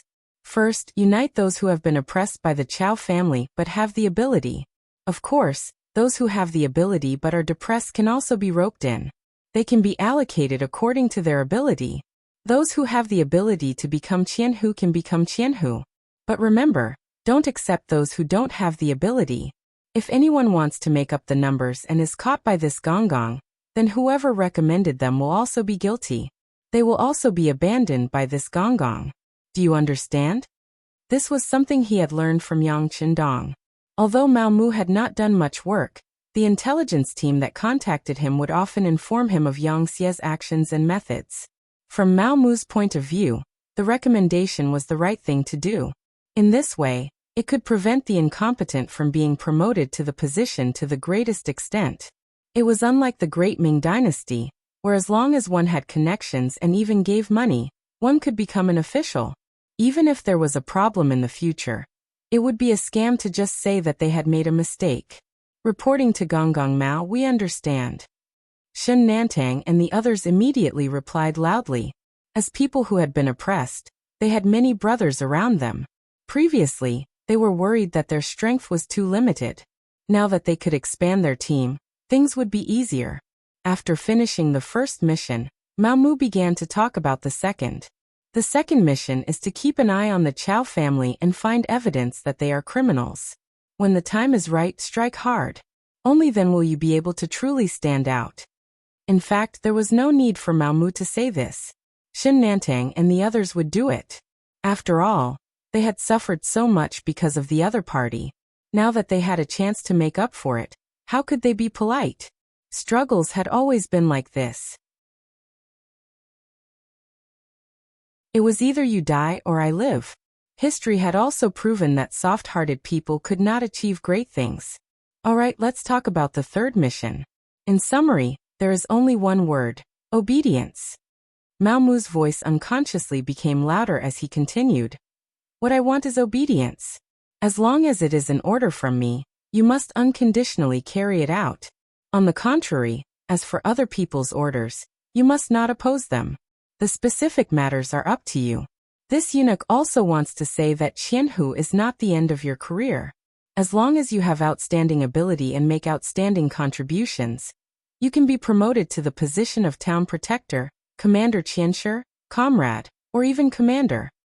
After saying this, Shen Nantang and the others' eyes immediately widened. Commander. Although it was only a third-rank official position, the real power it held was something that even second-rank officials could not compare to. In the past, a fourth-rank official was in existence that they admired for life. They did not expect that they would have the opportunity to sit in that position. There was nothing to say. Next, they would strive for this goal until the end. As for the obedience that Mao Mu mentioned, no one had any resistance. Although the establishment of the embroidered uniform guard was more to serve the imperial power, in the end, they still had to obey someone. Mao Mu had freed them from the abyss of suffering, and was one of the chief eunuchs of the palace.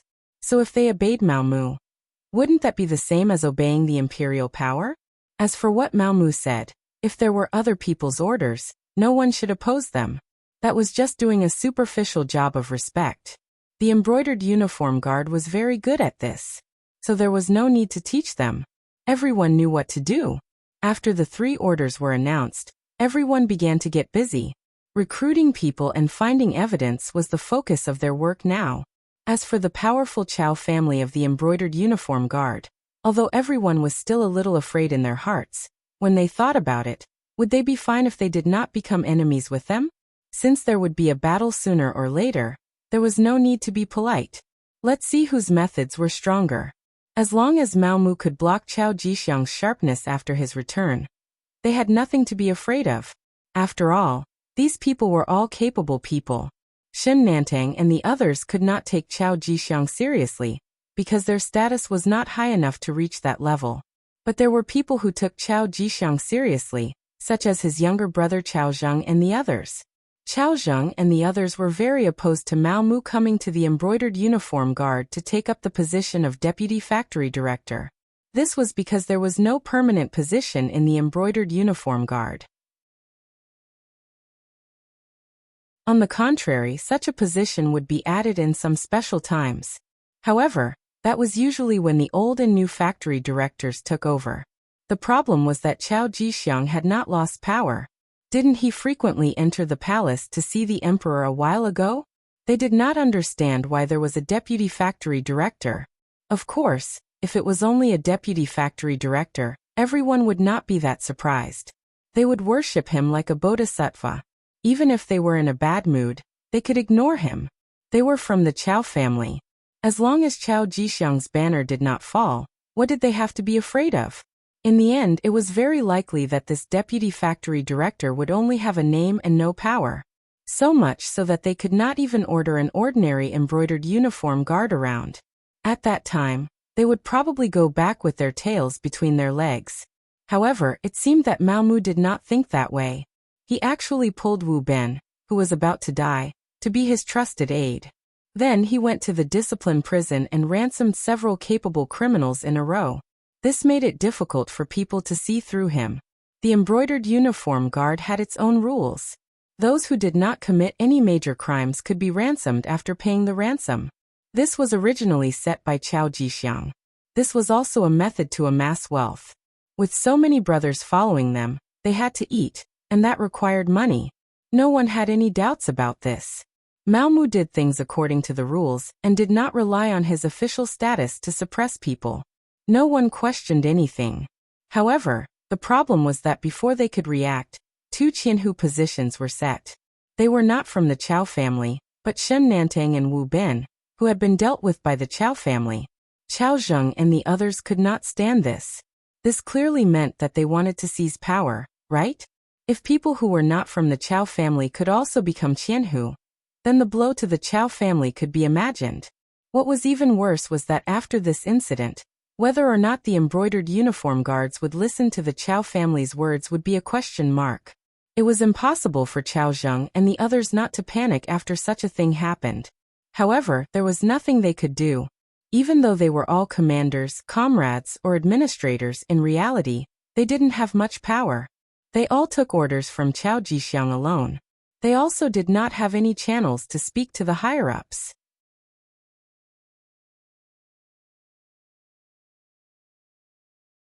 Chapter 1664.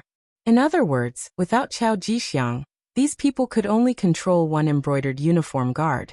If someone wanted to attack the embroidered uniform guard, they could do nothing but watch. Wait for Big Brother to come back. Everything will be done.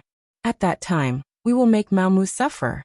Seeing so many people from the Chao faction looking at him with expectant eyes, Chao Zheng had no choice but to say this. That's the only way. Everyone could only nod in agreement. Over the years, Chao Jixiang still had some tricks up his sleeve. At least these people were convinced by him. However, they did not know that Chao Jixiang would not be able to come back. In the Southern Ming Imperial Court, the first person to know about Chao Jixiang's accident was Emperor Zhu Qizhen. The reason why Zhu Qizhen knew about this was because Chief Eunuch Qian Sengbao told him. Qian Sengbao heard it from Mao Mu. When Mao Mu reported to Yang Qindong through his contact group that he had begun to reach out to the embroidered uniform guard and obtained a good start, Yang Qindong sent this information to Mao Mu. Not only that, he also told the contact group that Yang Xie was mobilizing the military supplies, mobilizing the army, and preparing to go to war with the Southern Ming Empire. This was to allow Mao Mu to stabilize his position. As for whether this would expose his strategic intentions and cause the Southern Ming Empire to prepare in advance, would Yang Qindong care? Some things could not be hidden at all. What's more, Yang Qindong couldn't wait for the Southern Ming Empire to gather their armies. This way, he would be able to achieve success in one battle. It would be better than attacking every single city and ultimately destroying the Southern Ming Empire. What Yang Qindong wanted was a rich and populous Southern Ming dynasty, not a mess. From this point of view, it was undoubtedly better to give the Southern Ming Empire time to gather their army and end the war with a big battle. What did you say? In the side hall, Zhu Qizhen's face was filled with shock. Then he reached out and grabbed Qian Sengbao's neck, questioning him loudly. Seeing Zhu Qizhen's eyes that seemed to be able to devour people, Qian Sengbao was truly frightened. But when he thought about how he was the first to receive this information, it was equivalent to making a great contribution. He was no longer afraid and repeated, "Your Majesty, the embroidered uniform guard has sent news that Eunuch Chao's matter has been exposed and has fallen into the hands of Bugnam of Gojoseon. Bugnam of Gojoseon obtained the imperial edict from Chao Jixiang's hands for Yang Shunming. Then he used the excuse that the South Ming Empire wanted to attack him, and prepared to attack the South Ming Empire. Right now, Qiqian City is transferring troops and supplies to Guangxi to accumulate strength." Zhu Qizhen's footsteps involuntarily took a few steps back when his hand loosened. He staggered and almost fell to the ground. Fortunately, Qian Sengbao reacted quickly and supported him. At this moment, Zhu Qizhen's mind was a mess. From Qian Sengbao's report, something really did happen to Chao Jixiang. Otherwise, Qian Sengbao wouldn't have said anything about the imperial edict. This was top secret. This Chao Jixiang was truly stupid. Didn't he say it before? If things didn't go well, he had to bring the imperial edict back safely. If not, he had to burn it. How could he let it fall into the hands of Yang Qindong? Now, with the imperial edict establishing Bugnam of Gojoseon in his hands, Yang Qindong had a righteous cause in his hands. He had a legitimate reason to make a move against the South Ming Empire. This was truly lifting a rock and smashing it on his own feet. Your Majesty, are you all right?" Qian Sengbao, who was afraid that Zhu Qizhen's anger would harm his body, hurriedly asked carefully after a while. Qian Sengbao's call brought Zhu Qizhen back to his senses. Then he rejoiced. Fortunately, he knew everything in advance. This way, he could immediately make some preparations. Thinking of this, he couldn't help but look at Qian Sengbao with a gratified expression and said, "Great companion, you did well in this matter. The embroidered uniform guard is also very capable. Now that something has happened to Chao Jixiang, have you thought of a successor?" Previously, when Mao Mu reported this matter to Qian Sengbao, he was truly shocked. Firstly, he was shocked that Chao Jixiang would be captured by Bugnam of Gojoseon. Of course, he was secretly happy in his heart. This meant that he had one less powerful opponent. Secondly, he was shocked that this news was actually known by Mao Mu so quickly. Could it be that the embroidered uniform guard really had such strength? But why didn't he see them as capable before?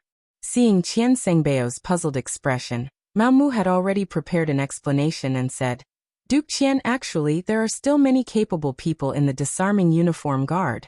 It's just that because Chao Jixiang eliminated dissidents and only knew how to make money, he was suppressed. Now that these people have obtained Duke Qian's support and have a certain amount of power, they naturally have to do their best.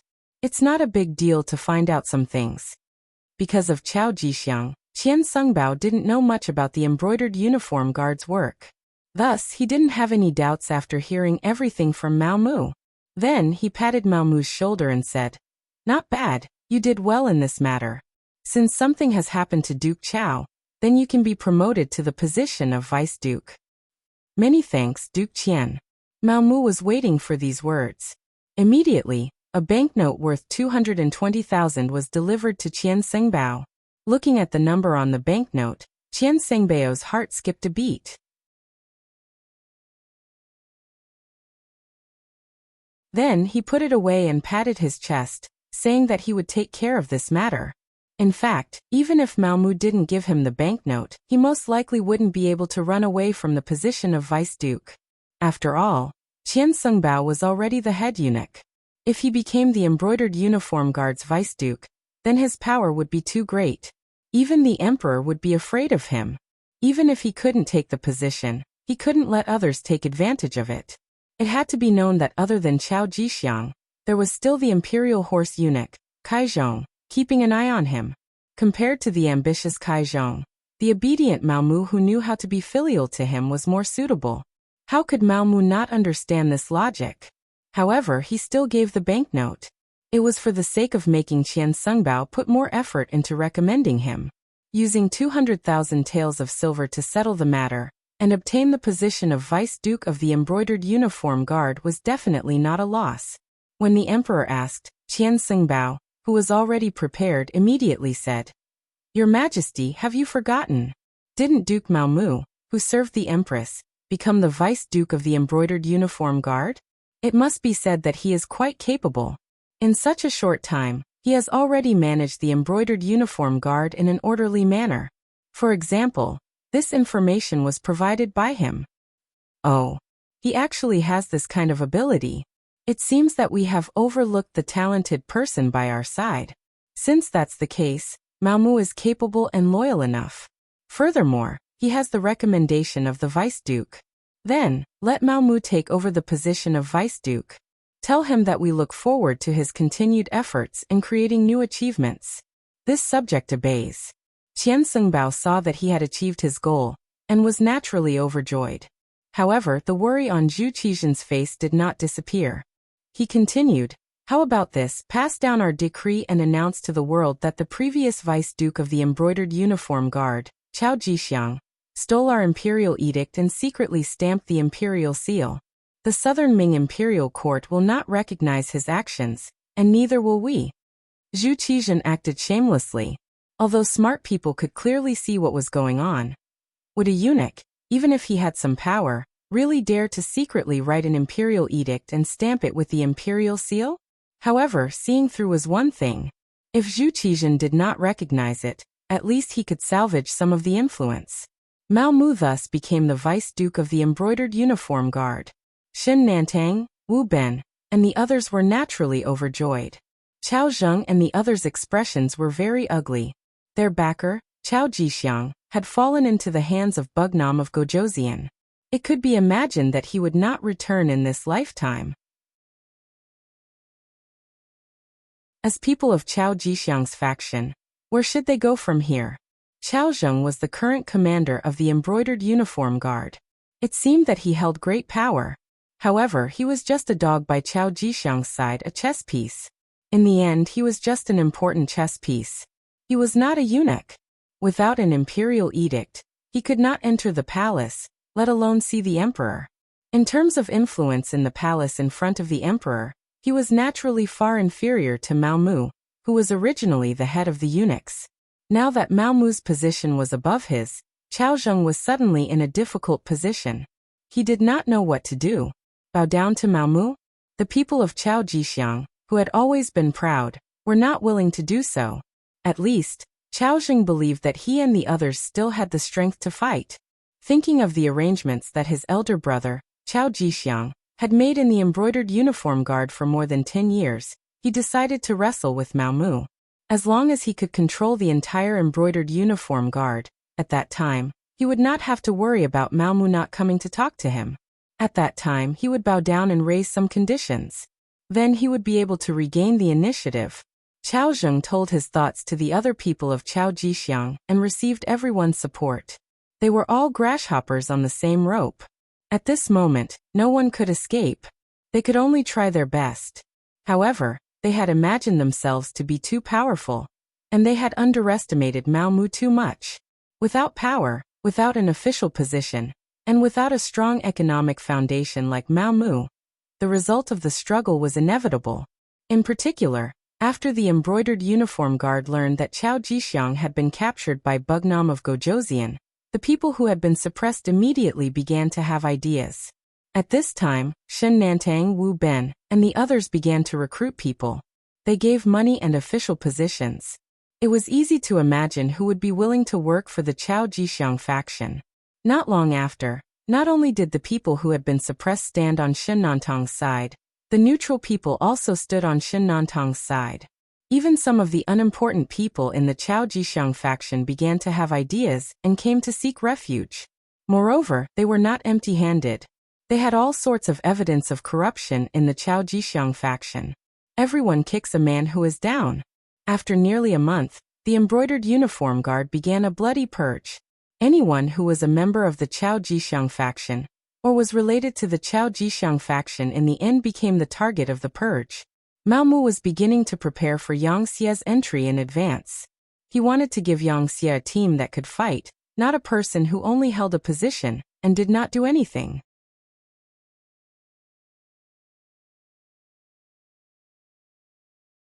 Chapter 1665.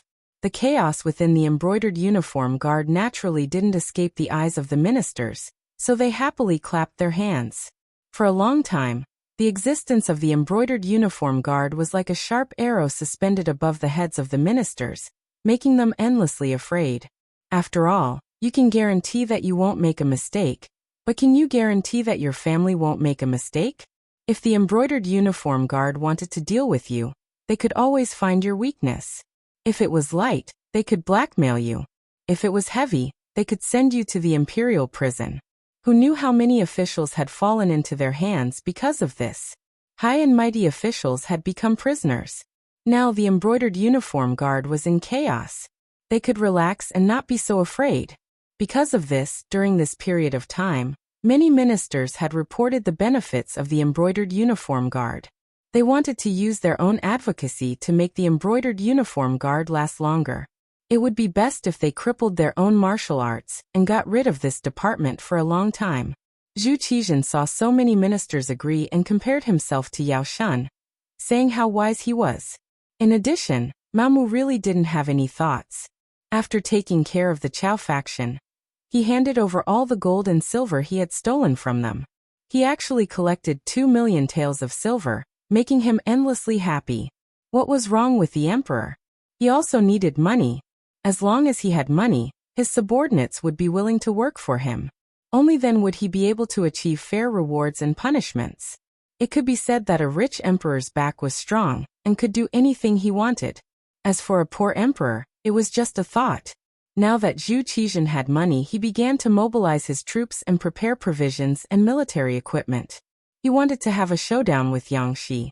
At this time, Qian Sungbao reported that the embroidered uniform guard's director, Mao Mu, wanted to see him. He said that he had something important to report to the emperor. At this time, after Mao Mu unified the embroidered uniform guard, he began to bare his fangs. He slowly went past Qian Sungbao to report to Zhu Qizhen. This was the first time he tried to sound him out, so Mao Mu wasn't too anxious. Instead, he wrote some of the contents of his report to Qian Sungbao. When Qian Sungbao saw the report that was nearly a foot thick, he knew that he couldn't do this. He could report according to the text, but once it involved specific matters, if the emperor asked a detailed question, he couldn't answer. Thus, he took the initiative to ask Mao Mu to personally report to him. Faced with Qian Sengbao's request, Mao Mu naturally rejected it. He even said that he was Qian Sengbao's subordinate, so how could he report to the emperor without his permission? This was impossible. Mao Mu's attitude made Qian Sungbao very satisfied, and he immediately confirmed what he wanted to report. This led to today's events. The recent work of the embroidered uniform guards had been very effective. Not only did they win the reputation of the officials, but they also earned money. Zhu Qizhen had long wanted to call Mao Mu to encourage them. However, his great companion Qian Sungbao said that Mao Mu was very busy, so he gave up the idea. Now that the other party had come knocking on his door, of course he had to meet him. In the Qinzheng Hall, Mao Mu saw Zhu Qizhen sitting high on the dragon throne. He also saw Qian Sungbao standing to the side with a smile on his face. For some reason, he always had a feeling that behind that smile was a hidden killing intent, as if he did not perform well, the other party would come to settle the score with him. Mao Mu knew his own strength very well. Although he had taken control of the embroidered uniform guards, he had been silent for too long. If he wanted to fight Qian Sungbao head-on, his strength was still not enough. Now that he still needed to rely on the other party, he naturally knew what to do next. First, he respectfully knelt on the ground and kowtowed, shouting "Long live." After Zhu Qizhen asked him to stand up, he stood up and gave a detailed report on the performance of the ministers, especially those officials who went to Yangxie. Their actions were reported by Mao Mu in detail. At first, Zhu Qizhen still had a smile on his face. He could feel that Mao Mu's work was very detailed, which made him very happy. He was excited that he had found another talent. However, as Mao Mu reported more and more, he began to lose his cool. Especially after hearing so many officials talk about how powerful Yangxie was and how he could not defeat them, his face turned black. He knew that Yangxie would not be so kind as to let the officials go to Tsuxian City for free. However, when he considered that Yangxie was indeed powerful, there were many things that could be learned. In addition, his arrogance caused trouble. In Zhu Qizhen's heart, Yingtian Prefecture used to be the capital of the Great Ming Dynasty. Later on, it became the capital. The prosperity here was not something that a deserted island could catch up to in a short time. He wanted to see Yang Chendong make a fool of himself, and let everyone see the difference between the two sides. In order to calm the hearts of the officials, he agreed to send the observation team. However, ever since the Crown Prince's junior tutor, Minister of War Kuang Yi, was chased back early and heard about what happened in Yangxie, he felt that things were going to go south. He hurriedly gave an edict to end the observation team early. He thought that since the time was too short, it should not be a big problem. During this period of time, he was preparing for war and did not care so much about it. Now that he heard Mao Mu's report, he knew that the attitude of the officials under him had changed greatly. Following Mao Mu's report, these officials actually compared Crimson City to a heaven-like existence, and even exaggerated the strength of the Yang faction. There were even people who were pessimistic, and said that if the Southern Ming Empire fought with the Yang faction, they would definitely lose. This was disrupting the morale of the army. Even if these people were killed, it would not be enough to vent his anger. Zhu Qizhen was angry. Investigate. If there are any unfavorable words, investigate them thoroughly. As you command, Mao Mu hurriedly replied. However, he did not leave immediately. Instead, he raised his head and gave Qian Sengbao a meaningful look. After Qian Sengbao received the signal, he hurriedly bowed and said respectfully, "Your Majesty, I'm afraid that just investigating is useless. Some people will not shed tears until they see the coffin." If we allow them to develop, I'm afraid that before the army even leaves, the morale of the army will already be broken. How can we win then? As the saying goes, special times call for special measures. Yes, Deho is right. Right now, the Southern Ming Dynasty is facing a matter of life and death. We cannot be soft-hearted. If we investigate them, we will lock them up and deal with them. However, you must remember that we must have evidence. We cannot catch the wrong person. Zhu Qizhen said as if he had just realized something. This was the result that Mao Mu wanted. After saying as you command, he left the side hall. For Qian Sengbao to stand up at this time, it was naturally the result of discussion. In Mao Mu's words, this was a good opportunity to accumulate wealth. Those officials were all rich people. As long as they caught them, they would not have to worry about not having enough money to ransom them. In short, this time, they had to make the officials bow their heads to the eunuchs. Qian Sengbao was 100% in favor of Mao Mu's suggestion. Ever since the defeat of the Tumu castle because of Wang Zhen, the eunuchs had always been the target of the officials. If Zhu Qizhen did not like the eunuchs, they would have no way to survive if it was an emperor. As the chief eunuch, Qian Sengbao had always been careful. He was afraid that if he did something wrong, it would cause the officials to impeach him. Now that he finally had a chance to fight back, he would definitely seize the opportunity. Thus, the officials were originally clapping and cheering as they watched the embroidered uniform guards fall into chaos. However, they could not be happy because after the embroidered uniform guards had a unified leader, they began to target them. On the day that Mao Mu left the Qingjing Hall, 4 officials had their homes searched by the embroidered uniform guards. Among them, 1 was a 4th-rank official and 3 were 5th-rank officials. Although their ranks were a little low, it was already a clear signal. Soon news spread from the palace. This was the start of the operation after Mao Mu, the new embroidered uniform guards, reported to the emperor. However, it was also said that Mao Mu only said that he wanted to investigate. It was Qian Sengbao who suggested to arrest the eunuchs. He also said that special times called for special measures. These officials did not dare to scold the emperor, but Qian Sengbao was just a eunuch. They did not have any scruples. For a moment, curses were heard everywhere. The impeachment memorials were as numerous as the hair on an ox. They covered the dragon table. Qian Sengbao was really angry. He first severely punished the eunuchs who were on duty in the Qingjing Hall that day.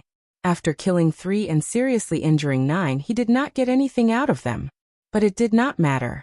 Things had already come to this. Qian Sengbao was determined to go all the way and teach these officials a lesson.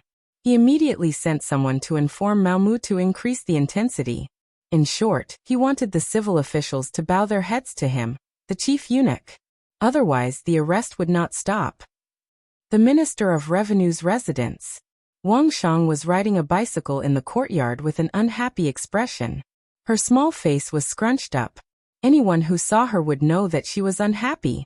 Ever since returning from Suxian City, Wang Jiqing had been riding a bicycle through the capital streets and alleys. He did not know how many people looked at him, but he also did not know how many envious gazes he received. After all, Wang Jiqing was still a child. His desire to show off was at its peak. Thus, he rode the bicycle even faster. In addition, the children of the other officials had also bought 4 bicycles.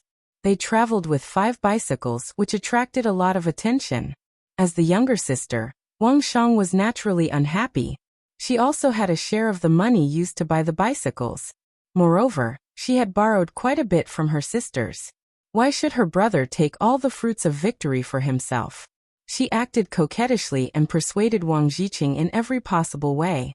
In the end, Wang Jiqing had no choice but to agree to lend the bicycles to her for 3 days after half a month of riding. Although it was only 3 days, Wang Shang was already very satisfied. After all, in this era, women were mostly in a subordinate position. It was impossible for them to enjoy true fairness. She scratched her fingers day after day. Finally, when it was time for her to use the bicycles for 3 days, her grandfather suddenly had the servants close the courtyard doors after the morning court session. He also said that no one in the family was allowed to leave without permission.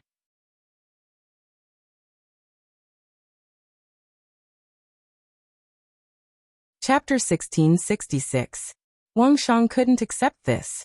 She had already asked her friends to ride the bike together, and she wanted to show off like an older brother. How could she be happy when her plans were disrupted? After riding a few laps around the courtyard, Wang Shang felt that she had completely adapted to the bicycle and could ride it with ease. Then, she carefully went to the back door of the manor with her personal maidservant. As the young master, she ordered the servants to open the door and went out into the streets. Wang Shang could finally ride the bike on the streets. She could feel the envious gazes of the passers-by, especially those who looked like scholars. They pointed at her from afar and looked at her with yearning. She immediately felt proud, like a general who had just won a battle. However, the good times didn't last long. A few burly embroidered uniform guards suddenly rushed out from the side of the street and blocked Wang Shang's path. The sudden braking caused Wang Shang to almost fall to the ground. Then she shouted unhappily, "Good dogs don't block the road." Wang Shang claimed that she was the granddaughter of Minister Wang, so there weren't many things in the world that could scare her.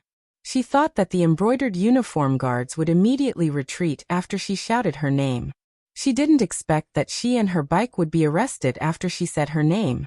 Only her maidservant was left standing on the ground and crying anxiously. Wang Shang was quickly brought to the embroidered uniform guard's office after she was arrested. Her bike was detained and she was also arranged to a small room so that she could explain her views on Crimson City. Her identity seemed to have worked because the embroidered uniform guard smiled and guided her. "Miss, you've been to Crimson City before, so you must know where it is. I heard that you're quite good at writing. Can you write it down? If you write well, not only can we let you go, we can also give you a bike. How about it?" Wang Shang didn't like the embroidered uniform guards because of her grandfather. However, when she heard that she could get a bike if she performed well, she was tempted. She didn't want to borrow a bike from her brother. It would be great if she could have one herself. She immediately asked, "Do you really have a bike?" "Of course. Our Imperial Secret Service is very capable. It's just a bicycle," Luo Zhu, who was wearing a commander's uniform, said with a smile on his face. "All right, bring me a pen and paper." For the sake of a bicycle, Wang Shang was willing to go all out. As for what would happen if these embroidered uniform guards lied to him afterwards, wasn't that simple? He could just complain to his grandfather. He didn't believe that they weren't afraid of the Minister of Revenue. Wang Shang was indeed from a scholarly family. It didn't take him long to write an essay. Although it wasn't particularly beautiful, the sentences were smooth. Especially when he described the beauty of Crimson Castle, his strokes were divine. The description was quite good. Wang Shang also played a little trick. As if she was afraid that the other party would not think highly of her essay, she even added some sentences about her grandfather, Wang Zhuo, in her essay. Her intention was very simple. She wanted to tell the other party about her identity and not to look down on others. If there were any benefits, they had to share it with her. Satisfied, Luo Zhu left. He told Wang Shang that he still needed to report to the higher-ups to see if the essay was up to standard. Then they would consider rewarding him with a bicycle. Wang Shang was so happy that she urged him to hurry up. With this essay in hand, Luo Zhu went to find Shen Nantang, who had become a commander of the Imperial Secret Service. After the Chao family was expelled from the Imperial Secret Service, the people who had followed Mao Mu from the beginning were promoted. For example, Luo Zhu was promoted to a 4th-rank commander, and Shen Nantang was promoted to a 3rd-rank commander. Shen Nantang looked at Wang Shang's essay and couldn't bear to see it. Wang's reputation among the people was quite good. He wasn't greedy and didn't form factions. He was one of the few good officials in the southern Ming Dynasty. However, there was no other way. It was eunuch Mao Mu's idea to trap the Wang family. Now, no one in the Imperial Secret Service dared to question eunuch Mao Mu. Mao Mu's status and influence in the Imperial Secret Service was far greater than Chao Jixiang's. This was all because Mao Mu thought about everyone and was willing to spend money. What he meant was that unless he gave the order, the Imperial Secret Service wasn't allowed to accept bribes. It was precisely because of this that the Imperial Secret Service was holding their chests high. This was because they didn't ask for help and didn't have anything that could be used against them. Of course, They had also paid a lot of money for Fu Maomu. In addition to not deducting a single cent from the wages of the Imperial Secret Service, he would also give everyone a monthly allowance based on their contributions. Last month, those who performed well received 120 taels. For the Imperial Secret Service, this wasn't just enough to feed their families. It was already a source of income. Since it was eunuch Maomu's order, Xin Nantang naturally had to follow it. Not to mention, the position of commander was there for everyone to see. Between him and Wu Ben, whoever performed well would be given that position. At this moment he couldn't afford to make any mistakes. Bring those essays over. I'll give them to eunuch Mao. With a sigh, Xin Nantang finally bowed his head to reality. There was nothing he could do. This was the sorrow of a small figure. He didn't do things according to his own will. Very quickly, the essays were delivered to Maomu. After briefly reading through them, he went straight to the Hall of Diligent Government. After this period of hard work, he now had the qualifications to report to Zhu Qizhan alone. It was the same treatment as Chao Jixiang in the past. Although he had the treatment, Maomu still kept a low profile. When he entered the side hall, he saw that Qian Sengbao was on duty. He qian bowed and explained his purpose. In the end, he didn't forget to add, "Eunuch Qian, next month's allowance will be sent to you in 2 days." Qian Sengbao's face was full of smiles. That was tens of thousands of taels of silver. In his eyes, Maomu was undoubtedly a god of wealth. Although he was curious about where the other party got the money, no matter what, it was enough that the money was sent to him. Why would he care so much about it? Oh right. Have you thought about who to give the position of commander to? Qian Sengbao couldn't help but ask. That was an income of 500,000 taels of silver. How could he not be anxious? Eunuch Qian, you also know that both Wu Ben and Xin Nantang have performed well. In order to give them more motivation, this matter has to be delayed. Of course, the money will definitely be sent in the end. It's just a matter of a month or 2 to show filial respect to you. Maomu explained with a smile. Haha, it's fine. This eunuch is just asking. Qian Sengbao smiled politely and then said, "All right, His Majesty is still waiting for you. Quickly go and do your job." Yes. Maomu bowed again. Only then did he tidy up his clothes. After seeing that there were no problems, he strode into the side hall. After Maomu sent the articles in front of Zhu Qizhan, it only took a short while for a roar to be heard. You dare to care about these officials? You're taking the salary we give you and not doing your job properly. Instead, you're thinking about the good of others. Hateful. Maomu lowered his head and picked up the articles scattered on the ground. After waiting for Zhu Qizhan to calm down a little, he asked tentatively, "Your Majesty, what should we do next? Arrest them?" Facing this question, Zhu Qizhan's face revealed a pained expression. He had already seen it. These articles were basically written by the officials of the court, and even the descendants of important officials. Didn't that mean that these important officials were unreliable? If they really arrested people based on the list of people who wrote the articles, the Southern Ming Empire would be in chaos for a while. However, they couldn't not arrest them. These people's hearts were no longer with the Southern Ming Empire. If they continued to be put in important positions, it would only be more dangerous. As the saying goes, a short pain is better than a long pain. Take it. Take all the people in this article. Take all their backings and investigate them thoroughly. But remember, don't use torture to extort confessions. And you should know your limits. You're also an old person in the palace. Hihi Maomu, you've done well recently. Zhen is very pleased. After Zhu Qizhan vented his anger, he looked at Maomu with admiration in his eyes. This person was able to do things so beautifully in such a short period of time, and obtain information that could be used against those officials. His methods were truly outstanding. Why didn't he realize that this person was a talent before? Maomu knelt on the ground gratefully and quickly kowtowed. This is all because of your Majesty and Empress teachings. This servant should do his duty. All right, you can rise. You're really good. In the future, you can call yourself a subject in front of Zhen. There's no need to call yourself a servant. Zhu Qizhen laughed and gave Mao Mu another privilege. Don't look at this simple title.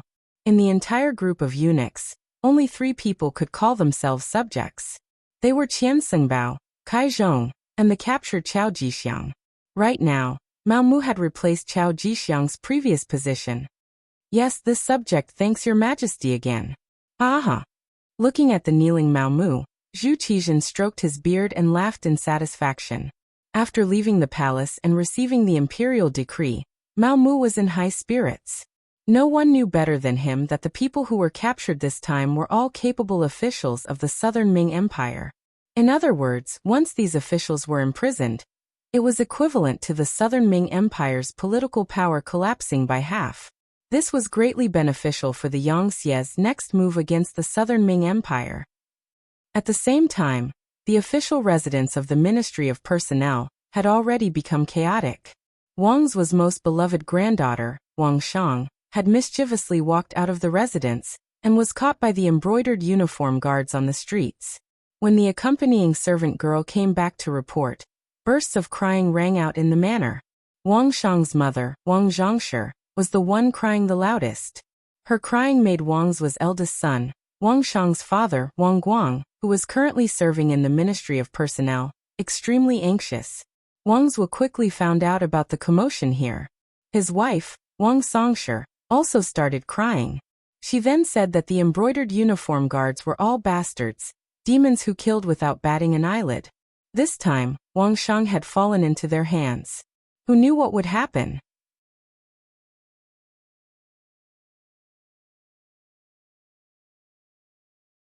Chapter 1667.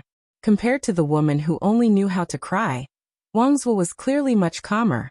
If it were in the past, he would definitely be very nervous when the embroidered uniform guard captured his family.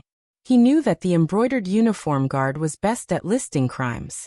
When they wanted to deal with a person, they would often use all kinds of methods. Even if there was no crime, they would put the blame on the person, causing many unjust and wrong cases. This was also the reason why the officials disliked and hated the embroidered uniform guard. However, now that the embroidered uniform guard had undergone an internal reorganization, the new chief Mao Mu was a good old man. He smiled at everyone he saw. Moreover, this kind of smile wasn't superficial. It was a real smile.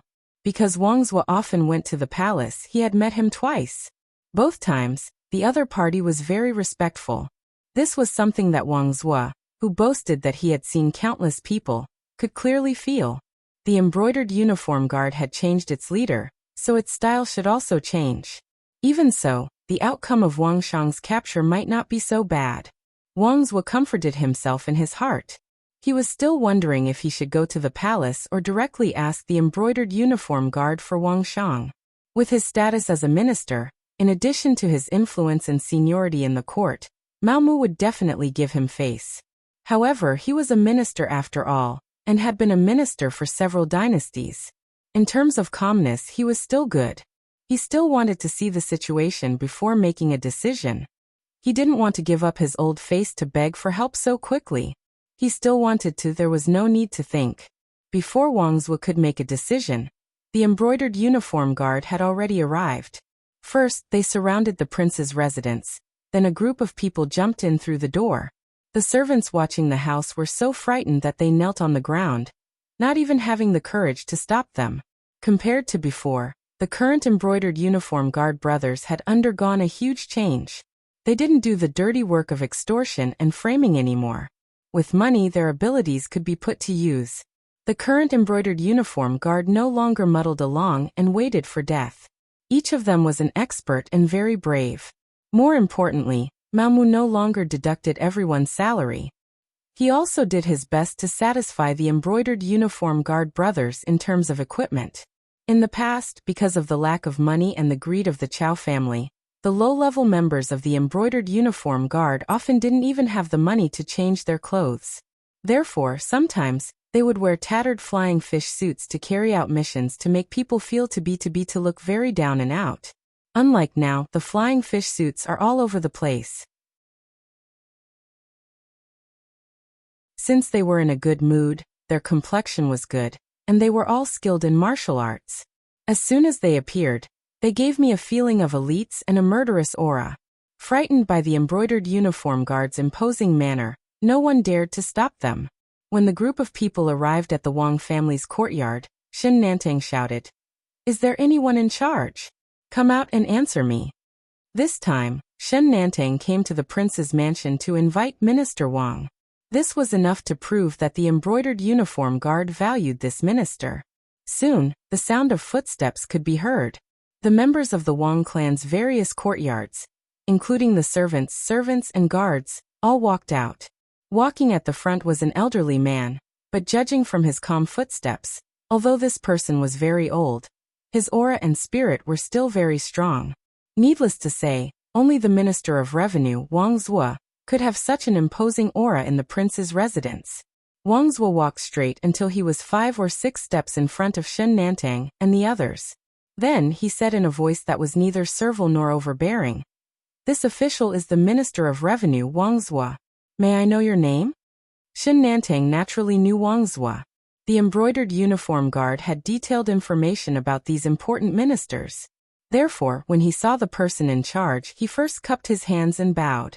Then he put down his hands and put his right hand on the embroidered spring saber at his waist, saying, "Minister Wang, this humble one is the embroidered uniform guard's minister Shen Nantang. This time, I am acting on imperial orders. I hope Minister Wang can cooperate." As he spoke, Shen Nantang took out a secret order and presented it in front of Wang Zhuo.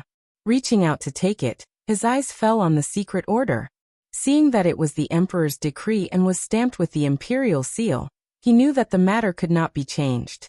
Wang Zhuo's brows were tightly knitted together. Then he sighed and said, "Since you are acting on the emperor's orders, this old man will naturally cooperate and go with you. However, my family is innocent. Please don't make things difficult for them. This is natural. Nowadays, the embroidered uniform guard does things according to the law. As long as Minister Wang cooperates, your family will naturally not have to worry." Shen Nantang immediately guaranteed.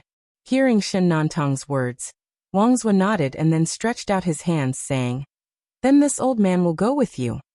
Father, grandfather, master." For a moment, the shouts came one after another. Then, uncontrollable cries came from the courtyard. Clearly, everyone could see that this time, the embroidered uniform guard had come to capture Wang Zhuo. Without this pillar of support, half of the Wang residence would collapse. "What are you crying for?" "This old man is just being asked to assist in the investigation. It's not like I have already been convicted." Wang Zhuo was not satisfied with his family's performance. His gaze fell on his eldest son Wang Guang, and said, "Guang, our father is not here. You have to take care of the family. Take care of your mother, brother, and children." "Yes, father, don't worry," Wang Guang also said with tears in his eyes. "Okay, let's go."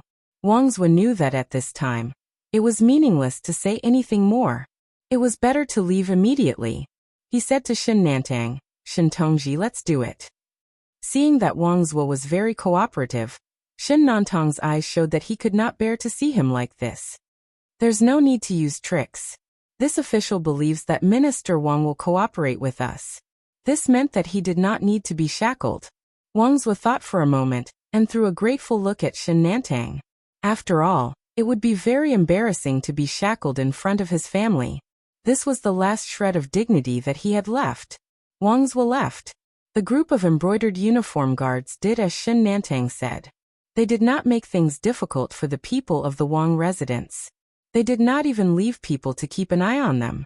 The people of the Wang residence were free to enter and leave. If Wang Zhuo had not been taken away, perhaps everyone would have thought that it was just a dream.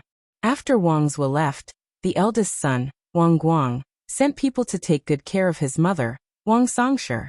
He also arranged for the guards and parents to guard the courtyard. Then he hurriedly left the residence with people. He wanted to move around and find the officials that were on good terms with his father, as well as other ministers, to see if there was any way to save the situation. However, Wang Guang was destined to be disappointed. Because on this day, not only was his father taken away by the embroidered uniform guards, Many important officials in the court were also taken away. Among them were the Minister of Appointments Chen Sun, the Minister of Rights Xie Chong, the Minister of Justice Xiao Xian, and so on. For a moment, the capital was in chaos. The officials were also in danger. They constantly sent people to find out what had happened, and whether the embroidered uniform guards would continue to take people away. In the palace, Mao Mu became the most popular person. Anyone who had some connections with him would send people to inquire about the situation. As for himself, he was drinking tea with someone in a small courtyard in the palace. Across from Mao Mu sat a eunuch, wearing an official's robe. His dark eyes had already swept over Mao Mu countless times. Mao Mu hated this kind of unrestrained gaze. However, he knew that now was not the time to fall out with the eunuch. At the very least, the opportunity was not ripe yet. Across from him sat one of the three great eunuchs of the southern Ming dynasty, Kaizhong, who controlled the Imperial Horse Directorate. At the same time, he was also one of the eunuchs in charge of writing. He was the kind of person who could be summoned by the emperor at any time, and had the opportunity to serve him at any time. It was precisely because of Kaizhong's relationship that he could reach the heavenly court that Mao Mu was very polite to him. He even had to bow to him as a junior. After all, in terms of age and experience, Kaizhong was indeed much stronger than him. Only a chief eunuch like Qian Sengbao would not be at a disadvantage when facing him. Good tea. Mao Mu quietly flattered him, breaking the somewhat awkward atmosphere. Drink more of this good tea. When we leave in a moment, I will send someone to deliver some to you, Sir Mao. Kaizhong smiled. However, when others saw this smile, they couldn't help but feel a wave of goosebumps. Many thanks, Sir Kai. However, I don't know if Sir Kai has summoned Mao Mu for something? Mao Mu didn't want to believe that Kaizhong would be so kind as to invite him to drink tea. He definitely had something to say. At the very least, he really couldn't figure out what it was. Ai, how could I dare to order you? Sir Mao is currently the emperor's favorite. I can't wait to curry favor with you. How could I dare to order you? Sir Kai is too kind. This humble one is truly unable to accept it. Mao Mu smiled and returned Kaizhong's gaze with a soft glare. Although in terms of experience, he was indeed inferior to Kaizhong. If Kaizhong wanted to step on him, he had the power to resist. With Empress Qian's approval and trust, in addition to the power he held in the embroidered uniform guard, Kaizhong couldn't do whatever he wanted. Kaizhong naturally understood this point. That was why he called Mao Mu over to discuss this matter, and invited him to drink tea. He wasn't like the other eunuchs, who could just directly give him orders. Sensing a trace of rejection in Mao Mu's words, Kaizhong laughed. He could understand Mao Mu's feelings. When he first took over the position, he faced those powerful and experienced old eunuchs, just like today. It was because of this experience that he wouldn't underestimate Mao Mu, much less make an enemy out of him. He clearly understood what it meant to be a newborn calf that wasn't afraid of a tiger. Moreover, there was still Qian Sengbao, the head eunuch. It wasn't time for him to compete with Mao Mu. That would only benefit others. He didn't have any intention of exploiting Mao Mu. On the contrary, he was here to befriend him. He believed that after today's matter, he would definitely maintain a good relationship with Mao Mu. At least on the surface. Sir Mao, actually, I invited you to drink tea this time because I have a request. Ai. Sir Kai is really making things difficult for this humble one. If there's anything you need, just tell me, Mao Mu said politely. You're tuning in to the Li Mei's Sword of Destiny YouTube channel. We're so grateful for your support, and don't forget to subscribe to join us on this incredible journey through captivating stories. Your generosity through donations truly makes a world of difference, as it's the primary source of revenue that allows me to expand and enhance this channel for you. Thank you from the bottom of my heart for being a part of this adventure.